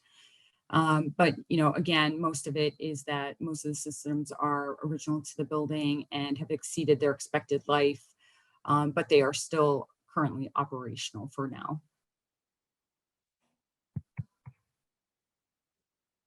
Also goes for the electrical systems. Here at Woburn, the lighting was upgraded back in 2019, and also the fire alarm system was upgraded in 2012.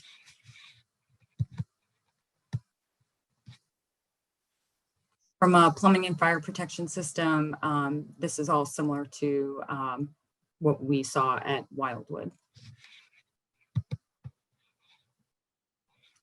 And same thing really here for infrastructure with technology and communication. It all pretty much is around the same observations that we saw with the other schools.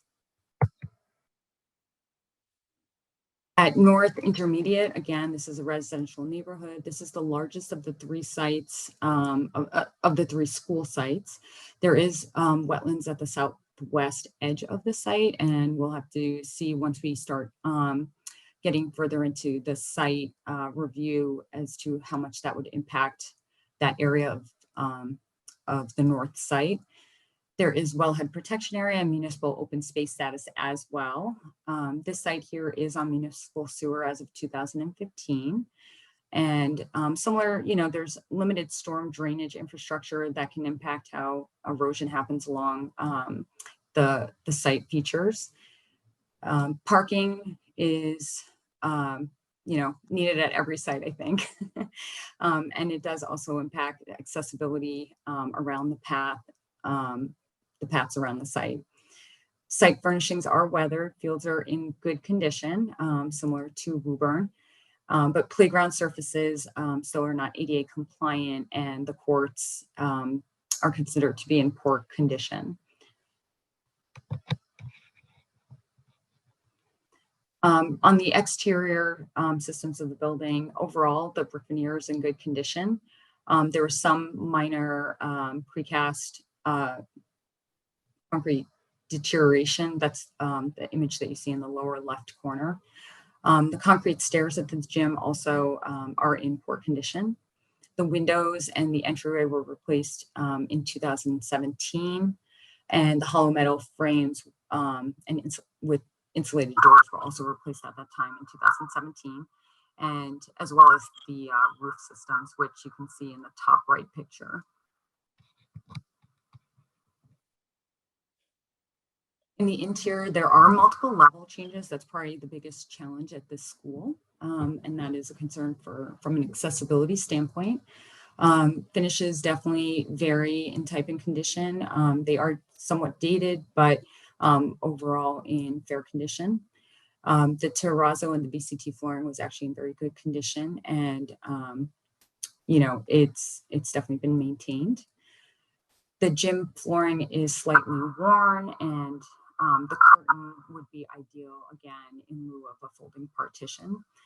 The older ceiling systems warrant replacement in some sections of the building, and then also doors, frames, and hardware do not meet current codes.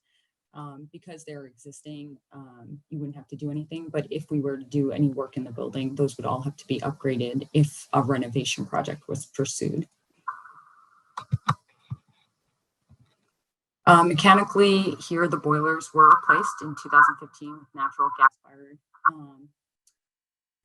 plants that were set into the building. The other systems are definitely in need of replacement. They are at the end of their expected life. However, they are being maintained, and so they are operational. However, they are still considered inefficient and can be costly compared to more updated systems and newer systems. As in the other schools, the control systems are antiquated, and I didn't mention this in some of the other schools, but ventilators are used, and those can be inefficient as well. They are operational and have been maintained, but they have exceeded their life expectancy.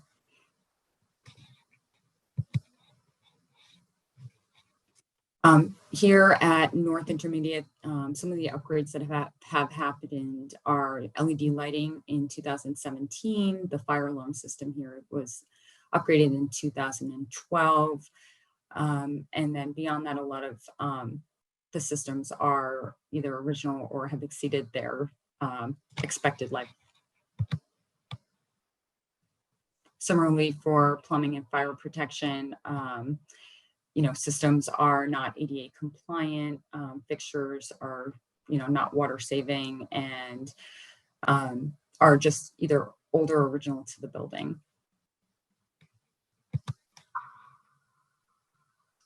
Similar here. I love this picture on the bottom left that has all the wires coming out.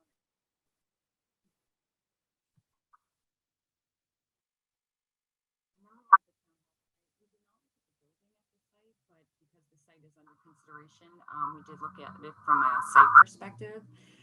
It's relatively flat. At the corner, there is potential wetlands.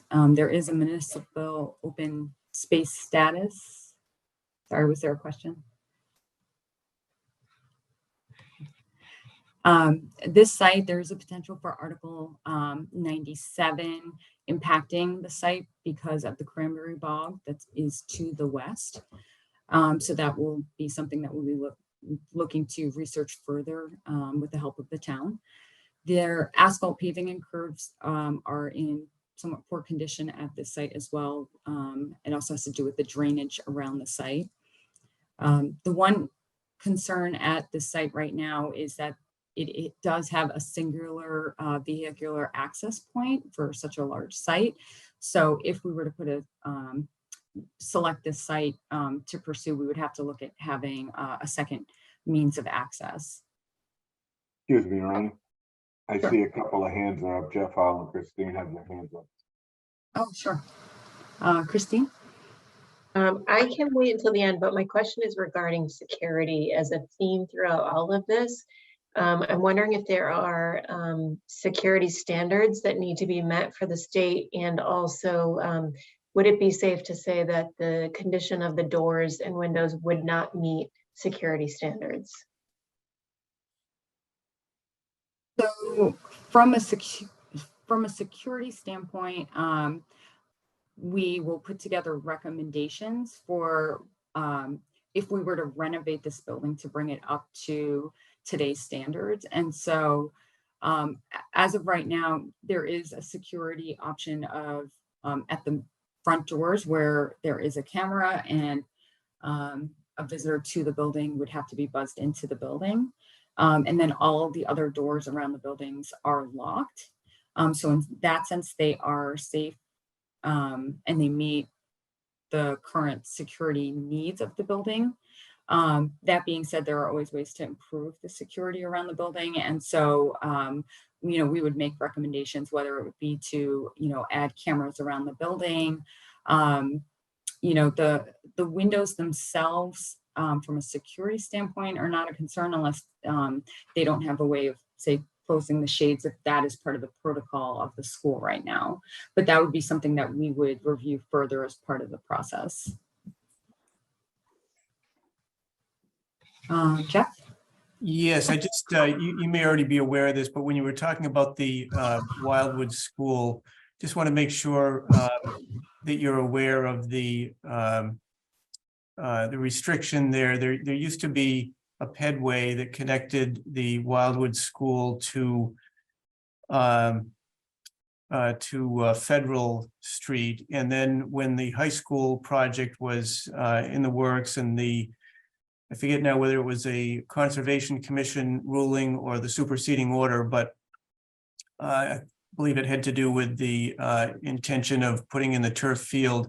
There was and it may not be the proper technical term I'm using, but essentially a compensating area or several compensating areas that had to be created. And one of those ran along that pedway in the back that runs from the rear of the building to Federal Street. So that may be a bit of an impediment for future use of that area. Thank you, Jeff. Yes, that is correct. That part of the high school project, there was almost a land swap to use that turf field. And then this piece of land was dedicated at that time. And so we will definitely keep that in mind when we're looking at the Wildwood site. MJ? Thank you. I just had a question in looking at these sites, specifically the North Street area, not to digress off the current topic, but knowing that Wilmington in its earlier days was an industrial town, I am aware from those who have spent the better part of their 70 plus years in town as residents, know that the North site had been I'm not sure of the correct description, but a dumping ground for leather products. And I didn't know if in exploring, proper sites, if was going to be any environmental assessments done at a certain point. It may not be in this early stage, but in exploring our sites and our buildings and in the future of the Wildwood building. My concern is in that property with regards to possible contamination, and if there is any concerns or risks upon construction, if that is the site that is chosen. Thank you, MJ. Yeah, that's actually great information to know because I did not know that. We are definitely planning for environmental assessments of the sites, as well as, at some point we would do borings and geotechnical studies of each of the sites or of the selected site. So right now, the intention is that we would wait until we have identified the preferred site before we have all of the site tested between environmental and geotechnical. And that is just to help, from a cost standpoint. Obviously, if we were to have all 3 or potentially 4 sites tested right now, it would be incrementally more expensive to complete all of that work. And so we will look at everything preliminarily. And then from there, ideally, we'd like to narrow it down to 1 site if possible, and then have those studies done. And that would also include a traffic study as part of that. Very good. Thank you.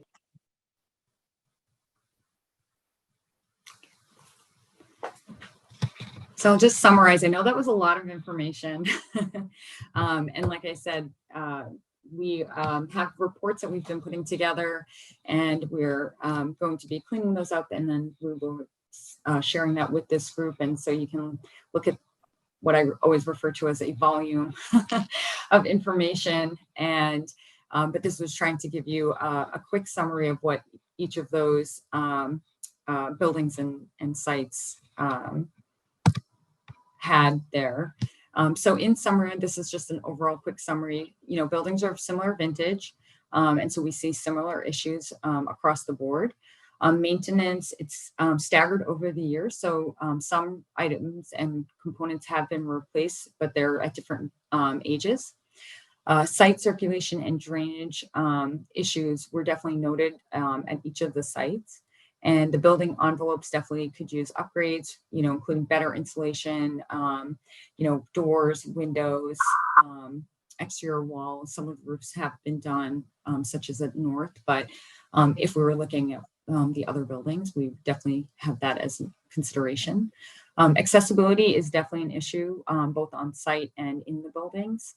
And if we are touching any of the buildings, we would definitely have to bring these buildings up to accessibility standards. Worn and tired interior finishes and furnishings were noted around the buildings as well. The MEP equipment, as I said, is outdated, inefficient, controls were definitely antiquated, and those are things that we would look to improve with any project. Fire alarm systems, those have been updated at each of the buildings, but there's no sprinkler system, and part of a new facility we would look at improving on all of these components. So overall, you know, there are deficiencies and facility needs, and we will be creating what I would refer to as a baseline for us to use. So we will take all of the recommendations, we will give that to our estimator, and they will put together a cost if we were to take any of these buildings and bring them up to today's standards. And then that would eventually be used as a baseline for comparison against any options that we develop as part of the process. So I'm going to stop there and just see if there's any questions or any more questions.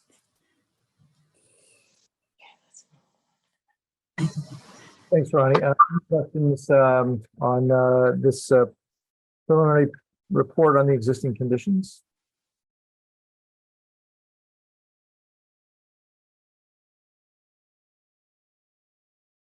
The focus, correct me if I'm wrong, right, but the focus for your work, in case there are those in the community who may wonder about the other schools, the specific reason why this study had to focus on the North, Woburn, and Wildwood is because, just clarify that if you would. Oh, sure. So MSBA selected the project selected for the MSBA process was the Wildwood Elementary Early Childhood Center. And because Woburn Street and North are the, you know, feed into where Wildwood students would eventually go, because the catchment area is on the north side of town, those three schools were allowed to participate in the MSBA study. And so part of this process is we would have to look at each of these schools and then also look at each of these sites as well as potential options for a future project. Thank you. And for members of the community, as well as certainly this committee, just want to take this opportunity and stress the importance that this entire project, we will be working hard to make all of this information as it's finalized available for the public. We are going to certainly work very, very hard to make this accessible through our website and through compiling it. So once, for example, this report is finalized, it certainly will be first shared with this committee itself, but we will also make sure that we draw attention to it for anyone in the community that's interested in learning more about, in this case, the existing condition study and the state of our current facilities. And as Ronnie mentioned, the projected costs to make improvements that would be necessary for the long term. So again, unless there's any other questions on this one, on this item, rather, thank you. Glenn, let me just make one comment. I know MJ Burns had raised the question about the history of the North intermediate property, and I certainly don't have any knowledge about the past history of the property, but certainly to my knowledge, and George can jump in here, we have no knowledge of any contamination in that area.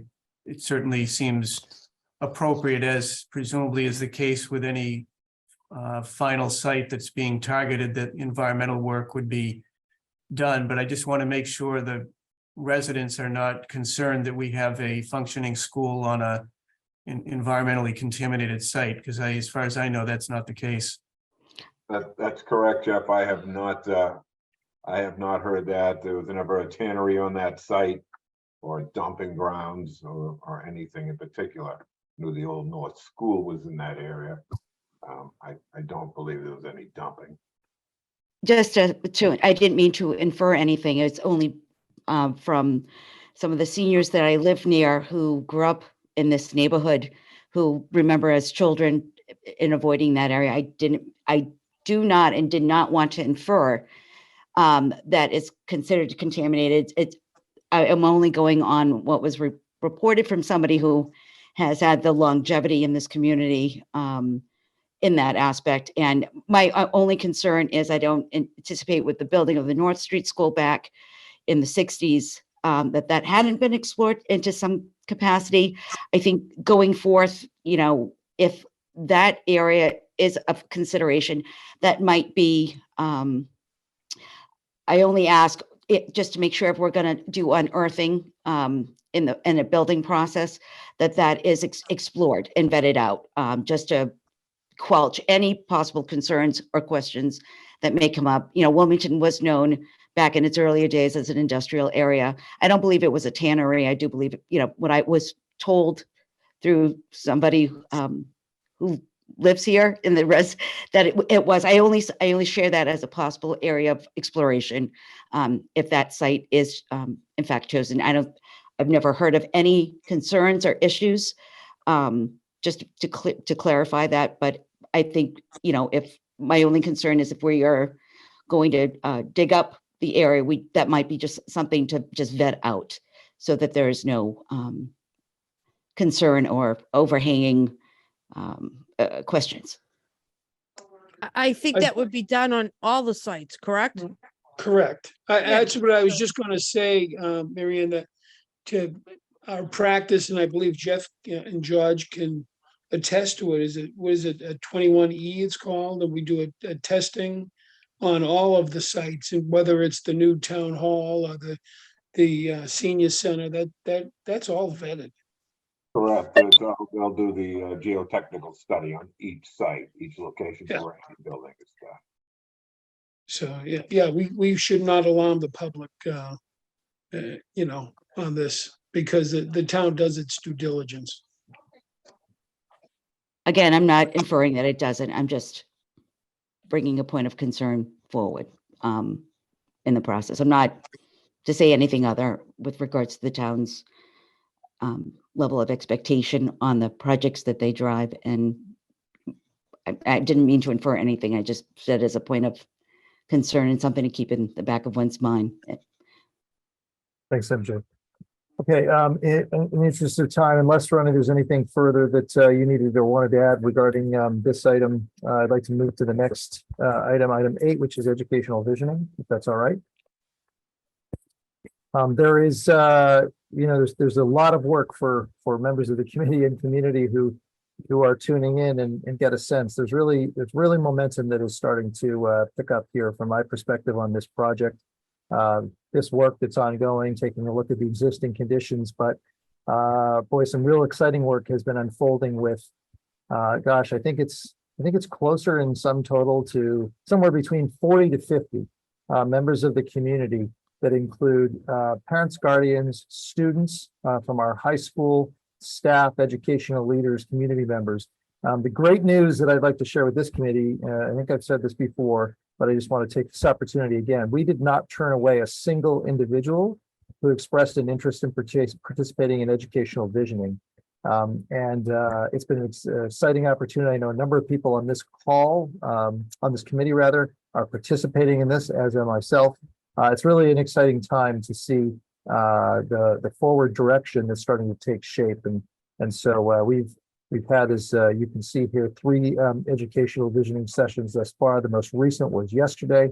And Ronnie, were you going to speak a little bit more to this? as well? Well, you kind of covered it. But yeah, we have completed the 3 sessions. The first 2 were hybrid, meaning that folks were allowed to be in person or attend remotely. And, you know, it was definitely a great experience. It was, we were able to break out into groups, even though some people were remote, we made it work. And then yesterday, we had session 3, and this is an image from session 3 that you get a sneak peek of what we started working on.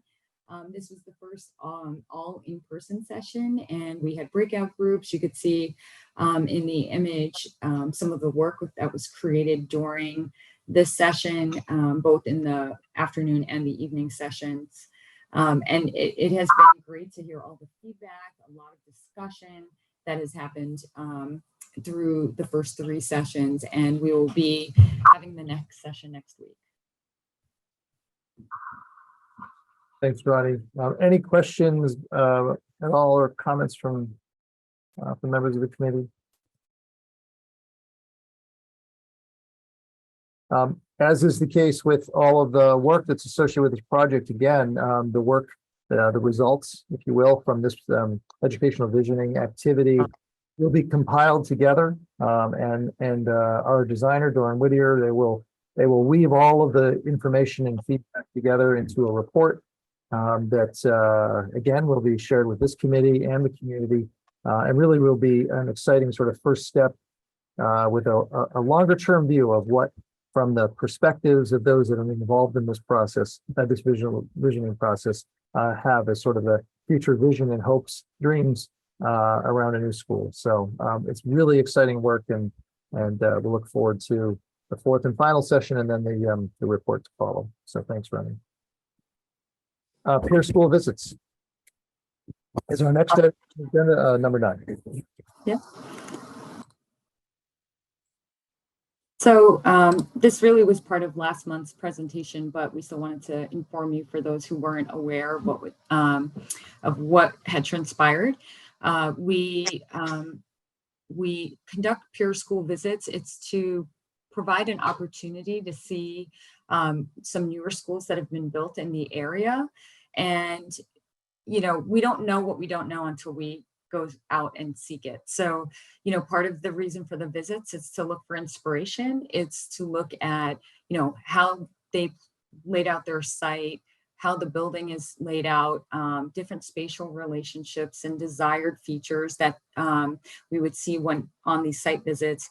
And I think one of the most valuable pieces of these peer school visits is actually the lessons learned. All of the 4 of the 5 schools that we visited were MSBA projects, and it was very valuable to hear the feedback from our tour guides on some of the lessons learned, you know, whether it was things that they VE'd out that they wish they hadn't, you know, things that were added into the project. One of the schools that we visited was, you know, all electric, highly sustainable building, and, you know, listening to some of the features that they have incorporated into their design. So it was definitely a wonderful learning experience, especially for the group that was with us. We had about 15 people each day. So, you know, we took a little road trip over 2 days. So on October 3rd and October 4th, which was exactly 2 weeks ago, we visited 5 different schools, and, you know, the group was made up of leadership team, school administration, parents, and others.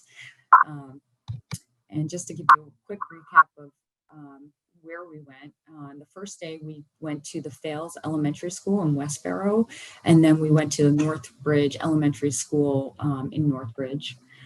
And then on day 2, we visited 3 different schools, the Douglas and Gates Elementary School, that's in Acton, which is, you know, not too far from here.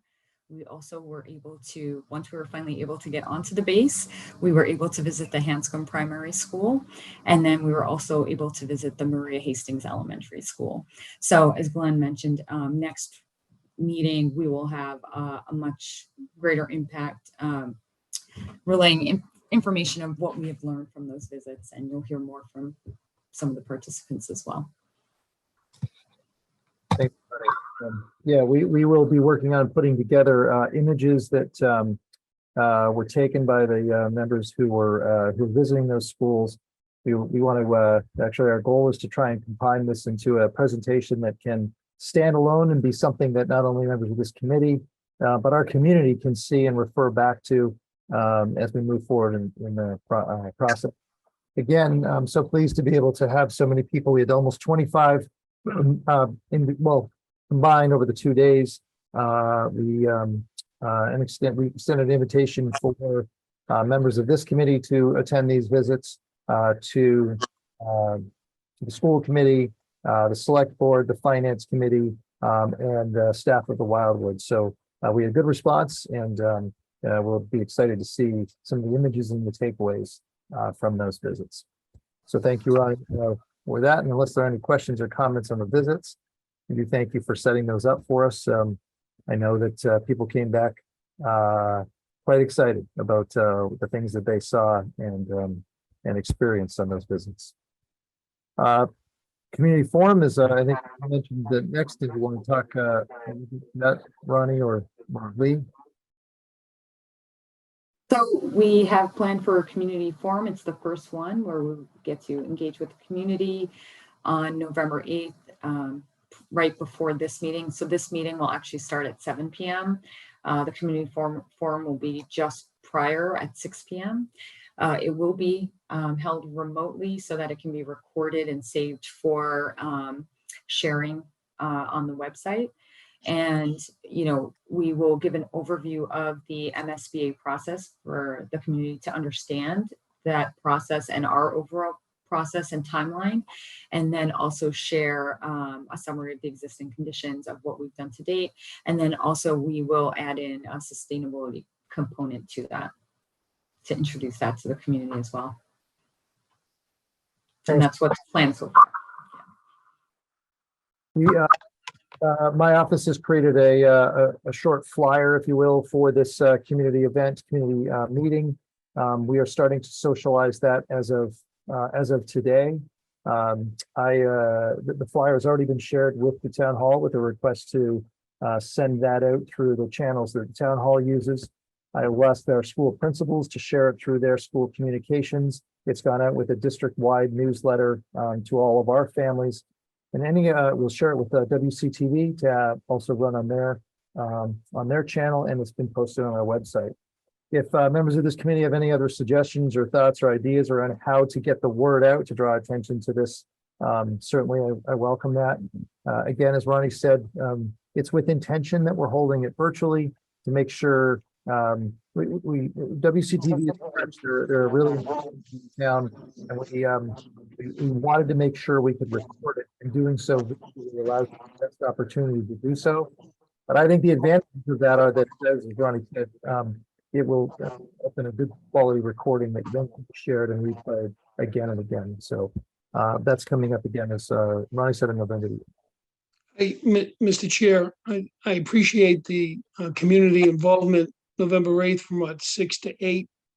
And then we're going to have a meeting following from 8 to 10. I mean, are you asking a lot of this committee to be on there for 4 hours?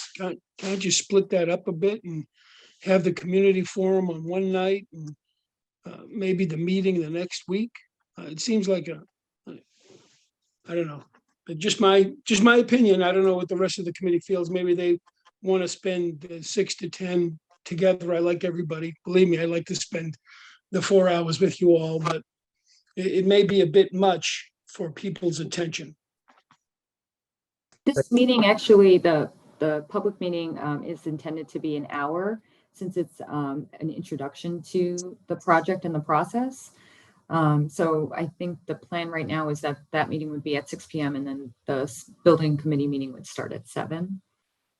And I see Vivian, you have your hand on it, but certainly to the point, this was clearly tonight was a rather heavy agenda. There's no question about that. And I know we ended up consuming a good amount of time regarding the earlier item on the invoices.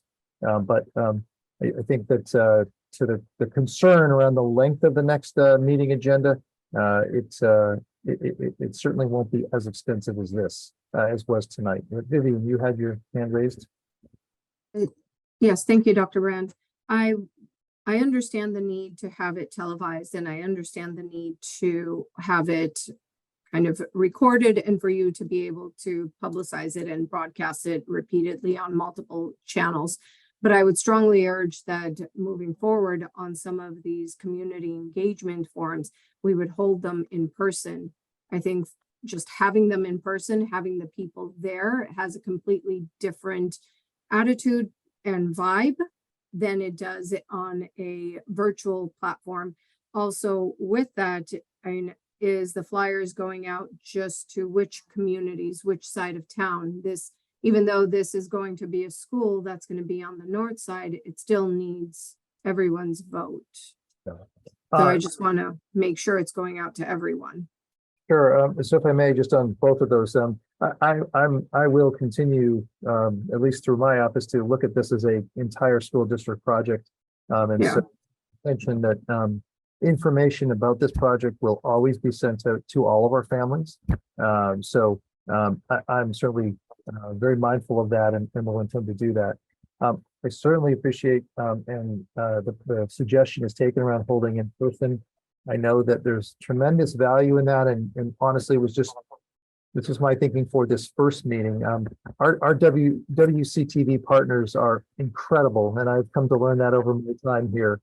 They're really very, very busy right now with an awful lot of town committees like this that are active in addition to the standing committees.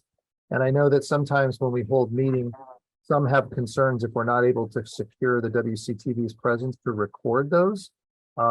So I think we just have to, the committee, be mindful of that and balance that with, face-to-face interactions, which are rich and certainly provide an awful lot versus sometimes those that we want to have recorded. So I appreciate. I appreciate that response, and I guess I'd like to hear from Doran Whittier as well, because my concern is, the reason why I'm voicing my concern is that this is our first opportunity to engage with the public. It is the first time really that we're going out to the public, not only introducing the project team, but introducing the project as a whole. And I want to make sure that we set it up for success, definitely have it recorded so that it can be revisited later. But I feel as though engaging the public in a public forum for the first event is much more crucial than having it recorded for future broadcasting, especially when the information presented on this session will be very much at such a high level. There's no detail, there isn't enough minutia, but I feel like engaging the public in person for the first time sets a tone, and I'd like to hear from Doran Whittier what their position is. Sure, thanks for that, Vivian. I think we certainly appreciate the comments you made regarding the feel and vibe of it being in person, and we completely agree with that. I think the issue here, that my understanding is that the TV crew wasn't available potentially to film us having a live meeting to be able to capture it, and it was easier to do it virtually. And maybe we have to set this up moving forward, that we have opportunities to do both. We found that with the visioning. Mm-hmm. We were able to set it up in a way that we could do both in person and hybrid. While it was more challenging logistically, I think it did lend ourselves to be more available to people in the community to be able to meet them at their schedules. So I think this is a good topic for us to talk about. At times that, the first one where we're introducing the project, we might have to do that several times to, be able to get some traction in the community and, get as much information out as we can. So it's been effective for us historically both ways. I mean, certainly with COVID, we've had to go through full design processes. I'm sure you have. Doing it this way, there's certainly a lot of value being able to, have it in person. And I think, that's a route we should be considering moving forward. I understand the logistics about this particular meeting coming up though. Marianne? I was just going to put in a suggestion on getting the word out. Can we use the town billboards as as a message. The one, by Rotary Park, and maybe the one that the DPW uses for the plow operators, just to kind of get something else out there too, besides the normal channels. Thanks for the suggestion. Yeah, we can certainly look into that. Thank you. Yeah, we can certainly look into that. Was there another hand that oh, sorry, Chris. Yep. No, I was just gonna say, Vivian, I agree with the sentiment and the feeling that the high touch of being in person. I think one of the realities that we need to consider throughout the remainder of our committee is that we don't get great in-person attendance due to the nature of after-school activities, evening routines and whatnot. And we consistently hear that our community would like a virtual platform to be more involved. So I think we should definitely keep that in mind. Absolutely. And I mean, I can extremely appreciate that, because being a working professional, you're running home, you've got kids, you've got dinner, virtual meeting is always a little bit more easier to manage.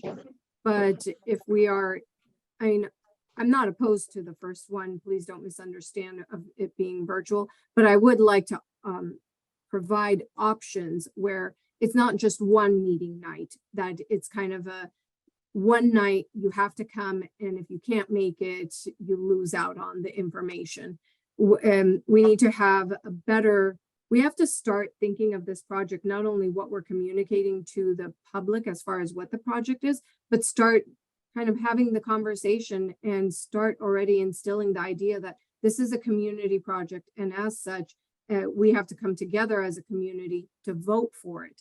I'm more thinking of the long term, the long game, not the short game. The short game right now is getting the word out to the community. And yes, if the virtual platform is the way to achieve it, excellent. But the long game is these are going to be build up onto getting the vote, a positive vote. And if the community isn't engaged and isn't well informed, guess what? They're not going to vote for the project come time for town meeting. And it starts now.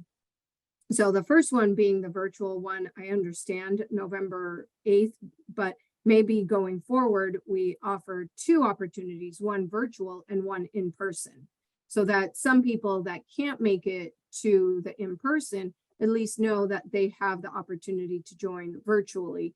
And then, doing different times. Maybe one is on a Saturday, one is in an evening, one is, giving a little bit of flexibility to people as well, to be able to get a broader audience to engage. Thanks, Vivian. Kevin, did you have a question?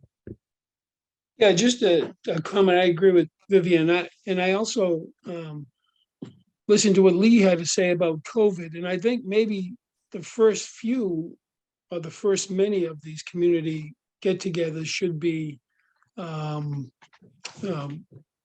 in person. And I only say that because we have issues with flu and COVID and snow that's coming up. So right now we don't have those issues in front of us, but we may have them in December, January, and February. So it might make more sense to have the in-person meetings now in the fall and the virtual meetings when it gets a little bit colder and harder to drive. But just an opinion. Good conversation and rich one, and certainly, the value of having so many different perspectives represented in this committee, I think for things like this will be really important. So I do appreciate thoughts and ideas. Any others on this topic? Dr. Brand, as far as community engagement too, maybe have some sort of forum with the seniors too at the senior center at some point. They're not likely to come out when it starts to get dark to attend the meeting.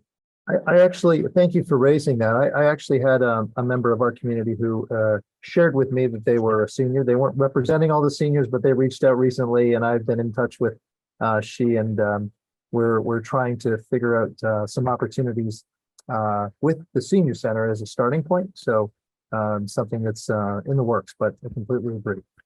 This is the entire community is certainly we want them to be informed of this, our entire community. So thank you. Okay, next step. Oh, I'm I sorry. apologize. Oh, one other question for Doran Whittier. When is the intent to establish, I know now we've established the finance committee, the subcommittee, the sustainability subcommittee. When are you looking to start the communications subcommittee? We're ready.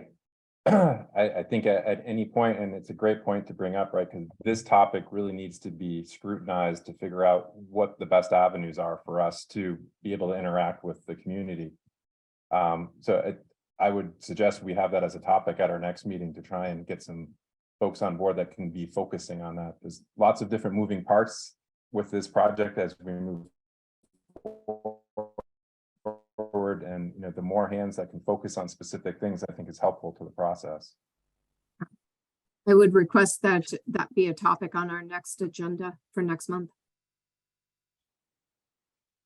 Thank you. And we can certainly. The next agenda item, next steps, but I think we've, from my perspective anyway, talked about a number of those. Any other item number 12, discussions, correspondence, or new items? Any other items that anyone on the committee would like to suggest? Dr. Brand? Yes. Sorry, if we could just go back to next steps. I just wanted to just give an overview of some of the things that we'll be looking ahead over the next month or two that we'll be starting to develop. As everyone knows, visioning session number 4 is next week. We are going to be documenting all of the outcomes from the visioning and the peer school visits and preparing those to present to you in more depth over the next month. And then what comes out of those visioning sessions is an idea of what spaces will need to be programmed into a new building or a renovated building. And so we will begin that process to create the space summary and also be working with the district on the educational plan for the future of Wilmington's education. And so those are all components of what we'll be working on in the future. So I just wanted to add that in there for next steps. Thanks, Ryan. Thank you. Are there any questions from members of the committee tonight? Maybe not, which we've talked about. Okay, seeing none. Public comments. Any individuals from the public who may be here this evening wishing to speak?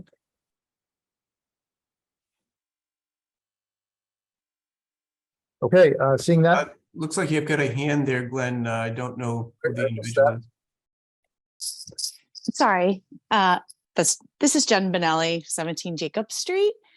I just, Ronnie, you touched on at the very end there on the conditions of the schools about that. I know it's the next step to talk about the conditions in terms of providing modern education, like how well is that building set up to provide the education, top-notch education. I was just wondering if it would be possible to seed that in the November 8th session, because it seems like today the conditions report was very focused on like physical systems. And I think when community members think about the conditions of the school, they're not only thinking about the physical, whether the AC system or the ventilation system works or the surfaces of the floor, but also, is it able to give my child the ultimate education? Or as Christine pointed out, is it up to like the most modern way that we would account for safety today? And I know you might not have all that done based on the visioning timeline, but if that could be at least be like seated in that session, that would be great. Thanks, Jen. Yes, part of that presentation, the intent was we will do I don't want to say comparison, but we will have an image of say Wilmington space, and then an image of one of the newer spaces that we may have visited, just to kind of give an idea of what some of the people on the school tours were able to witness. I think even in the visioning, as you participated sessions yesterday, the folks that participated in the peer school visits definitely had some strong opinions and insights on things that they had seen during the peer school visits that they wanted to make sure were incorporated in the project moving forward. And so we heard a lot of that. And so that will definitely be part of the process.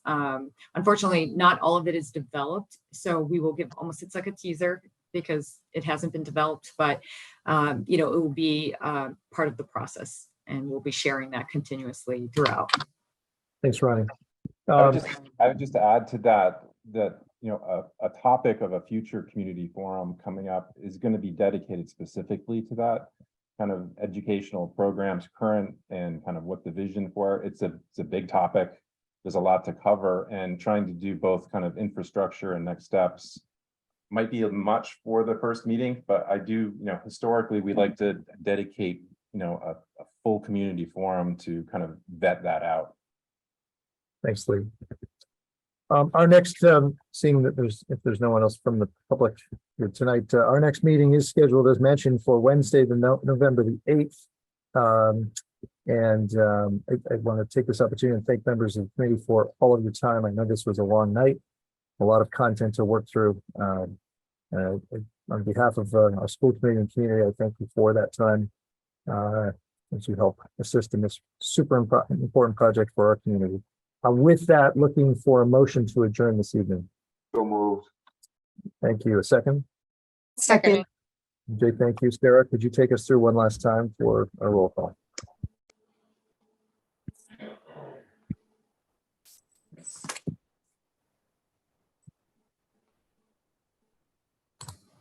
Sarah, you're muted.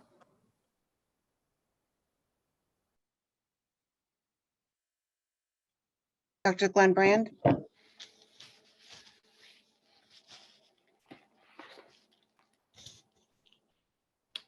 Paul Ruggiero. Yes. Diane Allen. Yes. Greg Bendel. Yes. Kevin Kyra. Yes. Kate Bissell. Yes. Stacy Scott. Yes. Christine Holleran. Yes. Alice Brown Legrand. Yes. George Hooper. Yes. Jeff Hall. Yes. Susan Inman.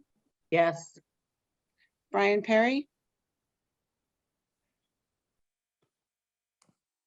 Paul Melaragni.